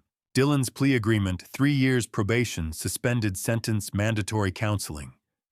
Cooperation credited. Odom said it without emphasis, which was the right way to say it. I received it the same way. He would not serve prison time. I had known that was the likely outcome since Odom first mentioned his cooperation, and knowing it in advance did not change the weight of hearing it confirmed. But it did not add to the weight either. I was not carrying the case anymore. I had handed it to people whose job it was to carry it, and they had carried it to this. She said he was asking to see me. I looked at the window. What do you say to a son who said no more than once, and then said yes when it mattered? What is the right amount of time before you can sit across a table from that? I did not know. I said so. Not yet. I said it to the window. I said it to the gray Cleveland sky outside the flat March light that gives nothing and asks nothing and makes no promises about what comes after winter. I said it because it was the most accurate thing I knew how to say. Not no, not yes, not forgiveness, not its refusal. Not yet is a door held exactly where a man needs it to be when he does not know enough about himself to open it or close it. I had spent 2 months following other people's instructions, Margaret's, Dorothy's, Odom's, and this was the first thing I had said in all of that time that was entirely mine. No investigation required it. No promise obligated it. No one had arranged for it to be the right answer. It was simply true, and I said it. Odom nodded. One nod small, the kind that means I expected that I respect it. We are done here. She did not speak. She did not need to. I picked up my coat. I put it on at the chair. The precinct smelled the same as it had on every prior visit, recycled institutional air old building. Decades of difficult conversations absorbed into the walls, but something in the room felt completed rather than ongoing. I walked down the hallway and through the lobby and out the front door onto Payne Avenue. I said not yet to the gray sky, and meant it exactly. Odom had nodded like she expected that answer. I walked out into March with my coat on and my hands in my pockets. Chapter 7 was waiting. I did not know its shape yet. I was starting to think I might be ready to find out. My hands found the route home before my mind decided to leave. That is the only way I can explain the drive the truck already moving through the courthouse parking structure, Madison Avenue already ahead, while some part of me was still sitting in the gallery watching the judge close a folder. Somewhere in the corridor, I heard a clerk say Dorothy's name into a phone. Not my Dorothy. Someone else's case, someone else's grief. But the name landed the way names do when you are not prepared for them. And I carried it down the stairs and out to the truck and drove home with it, sitting in the passenger seat, saying nothing. I drove the 12 minutes back without the radio. The courthouse fluorescence had left something behind my eyes, that flat institutional overbrightness that makes the ordinary world look underlit by comparison. Madison Avenue came through the windshield looking weathered and real in a way that courtrooms are not designed to look. I noticed my hands on the wheel. They were steady. They had not been reliably steady since January. I noted this the way I note when an engine has stopped making the sound it was making, not celebration, just the accurate observation that the fault condition has resolved. 16 to 25 years. I said the number to the windshield because numbers require saying aloud to become real. Dylan's plea accepted. Vanessa's sentencing entered into the record, and the record closed. The ordinary-looking courtroom had swallowed 2 decades of a woman's life before 11 in the morning, and done it without drama, with the procedural efficiency of an institution that has been doing this long enough to make it look like administration. I had expected relief to feel like something arriving. It felt instead like something lifting the way a low-pressure system lifts when the front passes through not warmth, exactly just the absence of the weight that had been sitting on the air. What do you do with the rest of a Tuesday when the worst thing that will ever happen to you has already been filed, argued, and sentenced before lunch? I drove home. I made coffee. These are not inadequate responses. These are the correct responses. The ordinary is not a failure of magnitude. It is what magnitude earns you when the magnitude is finally done. Then Dylan's voice arrived unbidden. You deserved something nice. He had said it the week before, the watch standing in my kitchen, Vanessa beside him, the blue box not yet in the room. He had meant it as a setup. He had also, in the accidental way of people telling a truth they have not fully understood, been right. I had deserved something nice. The manipulation had been accidentally correct about its own object. I filed this without knowing what category it belonged in. I still did not. The lake house was cool when I arrived. Not cold, but cool the way a house gets when it has been running without a person to justify the heat. I made a second cup at the kitchen counter and carried it out to the back porch and stood at the rail. This was the first time I had stood at this rail since before any of it, since before January. I had been on this porch in the intervening weeks, but always in transit, out for a purpose, back for a purpose, the porch. Something to move across rather than stand in. Now I stood in it and let it be what it was. The lake in late March did not look like the lake in January. The ice was gone completely. Not the slow retreat I had watched in previous years, but simply gone as if it had decided overnight that it was finished. The water was moving, not the locked stillness of the ice months, but a surface genuinely in motion, small chop running in from the northwest, catching the afternoon light in a way that made the whole surface shift between dark and bright every few seconds. A pair of ring-billed gulls worked the near shore in wide, low arcs, banking on the wind, without effort, going nowhere specific, and covering the distance with complete authority. I had lived next to this lake for 31 years. I had never found it comforting in the way people find comfort in large bodies of water. What I found in it was accuracy. It did not perform. It did not reassure. On the days it was beautiful without asking for your opinion. And on the days it was brutal without apologizing. And today it was neither, it was simply moving. Doing what moving water does, going through its changes, because that was what it was built to do. I stood at the rail until the coffee went cold in both hands. I was not thinking about the sentence or the deed or the browser history. I was thinking about the October evening Dorothy had stood at this same rail. Ray, this is ours. She had not been making a legal statement. She had been making a statement about the 41 years that had produced an evening quiet enough to stand in without filling it with words, and about the fact that she needed it on record somewhere before it got away from them. I said, yeah, out loud to the moving water and the gulls and the afternoon light breaking and reforming across the surface. It was not a prayer. It was an answer to something she had said that still deserved one delivered 7 years late on a Tuesday in March, by a man who was still here to give it. The phone buzzed against the rail. An unrecognized number, the message short. Got something for you. Stopping by Saturday. I set the cold coffee down. I looked out at the water, still moving, still catching the light, still going through its changes, without asking permission. This time I was already ready.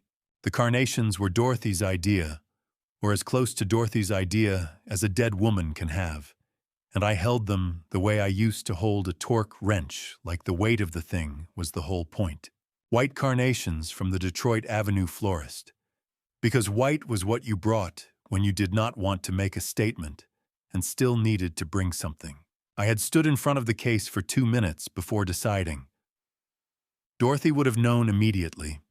I had to work it out from first principles, which took longer than it should have. Margaret opened the door before I knocked.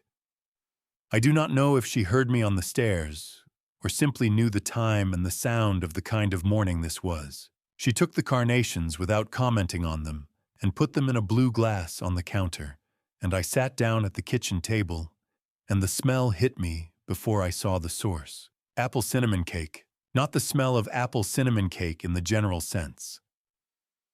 The specific smell of it, Dorothy's version, with a ratio of cinnamon to everything else she had never written down, that I had not consciously catalogued until this moment, because you do not catalog the things that are simply always there. Margaret set a slice on the plate in front of me and sat down across the table with her tea. She said she made it with twice the cinnamon, said you could never taste it otherwise. Twice the cinnamon. 40 years of Saturday mornings in a single bite, and I had not known either thing until this morning. I set the fork down. Margaret watched me absorb it without comment, which was the correct response, and the one I could not have asked for. I had prepared for a great many things on the drive to Clifton Avenue. I had not prepared for this. She talked while I relearned how to be in a room.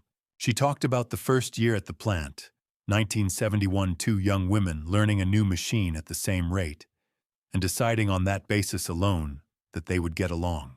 She talked about the 20 years after the plant closed, the Saturday calls that continued because they had become load-bearing, because some friendships stop being about proximity and start being about what would happen to you structurally if they ended.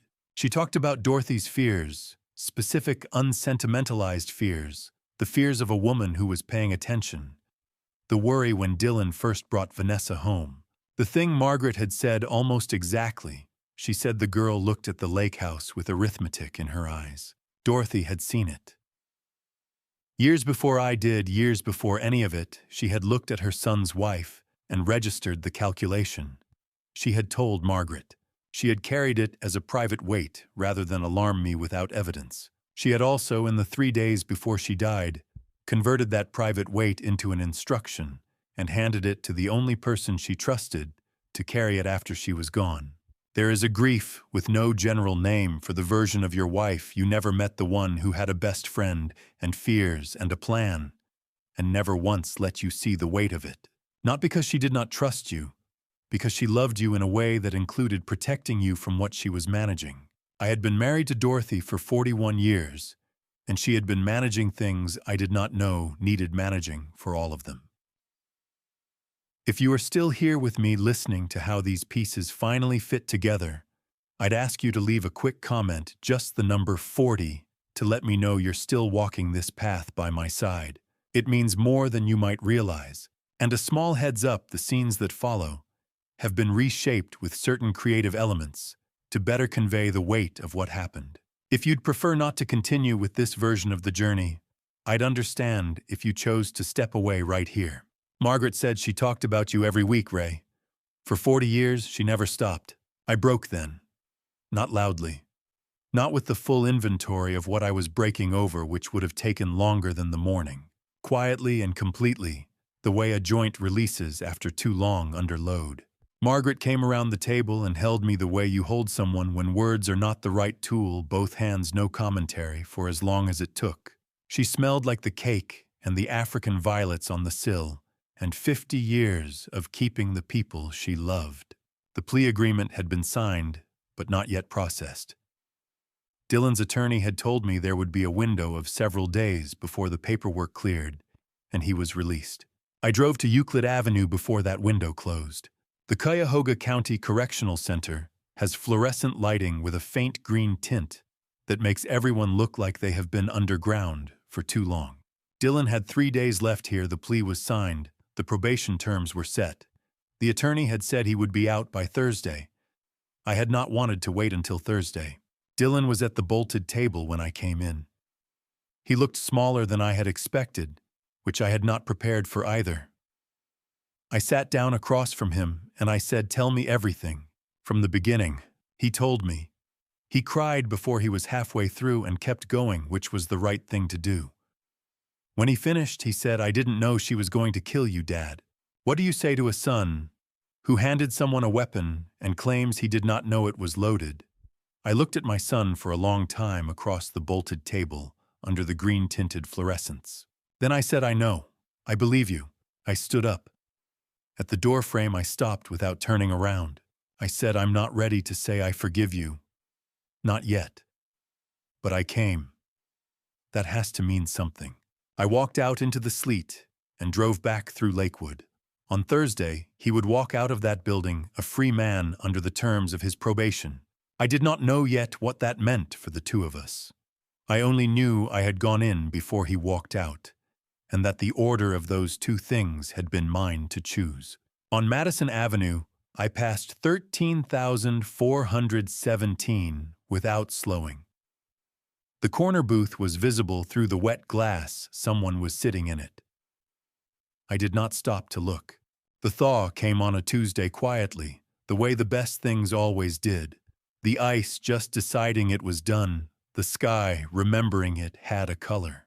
I was in the garage before sunrise with a paintbrush and no particular plan beyond the wall in front of me, which had needed repainting since before any of this started and had waited with the patience of walls. I started at the east corner and worked west. The garage smelled the way it always smells in spring motor oil and cold concrete, and the early promise of a season that has not committed to anything yet. I kept the radio off. The brush made the sound a brush makes on rough plaster, a sound I have always found adequate for thinking in, and I thought in it for 2 hours without arriving at conclusions, which is sometimes the point. The red Schwinn came down from the wall hooks at 9. I had bought a can of the right red in February. Bought it before the sentencing, before the carnations, before any of it had resolved, because some preparations belong to faith rather than certainty. I sanded the fender where the paint had been flaking and applied 2 coats, slow and even, the way a job deserves to be done when you are doing it for someone who will not see it, but would have noticed. When I rehung it, the hooks held clean. I stepped back and looked at it. I painted over the section of wall behind the refrigerator last, the spot where the Ziploc bag had sat taped to the baseboard for 4 days in February, while the lab processed what it contained. I did it on purpose. Some walls are worth keeping clean. Norbert arrived at 10, let himself through the side gate the way he has for 20 years, and stood in the garage doorway with his coffee and surveyed my work. He pointed at a 6-inch strip near the ceiling I had not reached. He said, "You missed a spot." I said, "I know, I'm leaving it."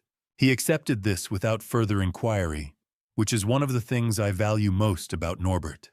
Margaret came through the same gate 20 minutes later, took one look at the Schwinn, and sat down on the back step without a word, which is one of the things I value most about Margaret. The rose canes came next. Dorothy had planted them along the fence line in 2004 and maintained them in a way I had never fully understood, but had always admired, knowing when to cut hard, knowing what a plant needed to do before it could do what you wanted from it. I had cut them back in autumn the way she showed me, and they had come back the way things come back when they have been properly tended slowly, without announcement, stubborn and exact. Forgiveness, I was learning, was not a door you opened once. It was more like the roses. You cut it back hard. You waited, and then one morning it was simply there again, neither asking permission nor announcing itself, just present in the way living things are present when they have decided to continue. You have been with this story since January. The coffee shop, the water test, the garage, the precinct, Margaret's kitchen table, the courthouse. Before I tell you how it ends, I want to say this: thank you for staying. Drop a comment and tell me what Ray got right or wrong. What follows is the last scene. A note: some details have been reconstructed for storytelling. The truth inside them is the only thing I was ever trying to give you. Dylan called at 2:15. I was on the back porch with the lake going gold behind the last of the afternoon cloud. He said, "I think I'm going to be okay." He said it carefully, the way you say a thing you have been rehearsing, but mean testing whether it holds weight when spoken aloud to another person. I listened to it hold. I said I heard it. I didn't say anything for a moment. Then I said, "Keep going. That's all I've got right now. Keep going." There was a pause long enough to mean something short enough not to need filling, and then we said goodbye, without either of us rushing it. The oak had been on the garage shelf since before she died. That is the part I had not understood until I lifted it down and felt its weight, a piece of white oak, 2 feet by 8 inches, straight. Grained, the kind that takes a chisel cleanly. Dorothy had asked me to make the sign the summer before she got sick. She had described precisely what she wanted: the name of the house cut deep, hung at the front gate where you could read it from the road. I had said I would get around to it. I had not gotten around to it. I was getting around to it now. 2 hours with the chisel. The letters came out clean and deep: Dorothy's house, each one cut twice and cleared. I carried it to the front gate with a hammer, and 2 iron nails held it level against the post, and drove the nails home. The wood was warm from the afternoon sun, in a way that wood that has been indoors all winter should not have been, but was. I put my hand flat on it and left it there. Margaret came to stand beside me without being asked. The lake was bright. Along the fence line, the first rose leaves were coming, small and precise and entirely sure of themselves. I did not look at Margaret, and she did not look at me.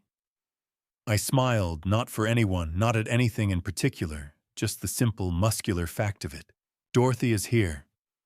Not the way she used to be. The way a promise is here. Ray keeps his hand on the warm wood a moment longer.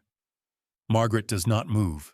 Somewhere behind them in the garage, the red bicycle hangs freshly painted, perfectly still, going nowhere, and entirely where it should be. I've replayed that moment more times than I can count, not because of what almost happened, but because of how close I came to ignoring the signs. If there's one thing I've learned, it's this: don't wait until doubt becomes proof. Pay attention earlier. Trust that quiet discomfort you can't explain. Don't be like me, standing at the edge hoping everything is still what it used to be. In many grandpa stories, people think danger comes loudly. It doesn't. It comes quietly, wrapped in normal moments, hidden inside a familiar family story. That's what makes it dangerous. I used to believe loyalty meant trust without question. Now I know real strength is knowing when to question even the ones closest to you. I don't know why I was warned. Maybe it was chance. Maybe it was something more. But I do know this: God gives us moments, small, strange, uncomfortable moments, and what we choose to do with them can change everything. If this family story teaches anything, it's that awareness is not betrayal. It's survival. And in the end, some of the most powerful grandpa stories are not about revenge, but about seeing clearly before it's too late. That's what defines the most unforgettable grandpa stories. Thank you for staying with me until the end of this journey. I'd really like to hear from you. What would you do if you were in a situation where trust starts to feel uncertain and something just doesn't sit right? Share your thoughts in the comments. If this family story resonated with you, consider subscribing so you don't miss what comes next. Just a quick note: while inspired by real human emotions and situations, some elements have been dramatized for storytelling. If this isn't your kind of content, feel free to explore something that suits you better.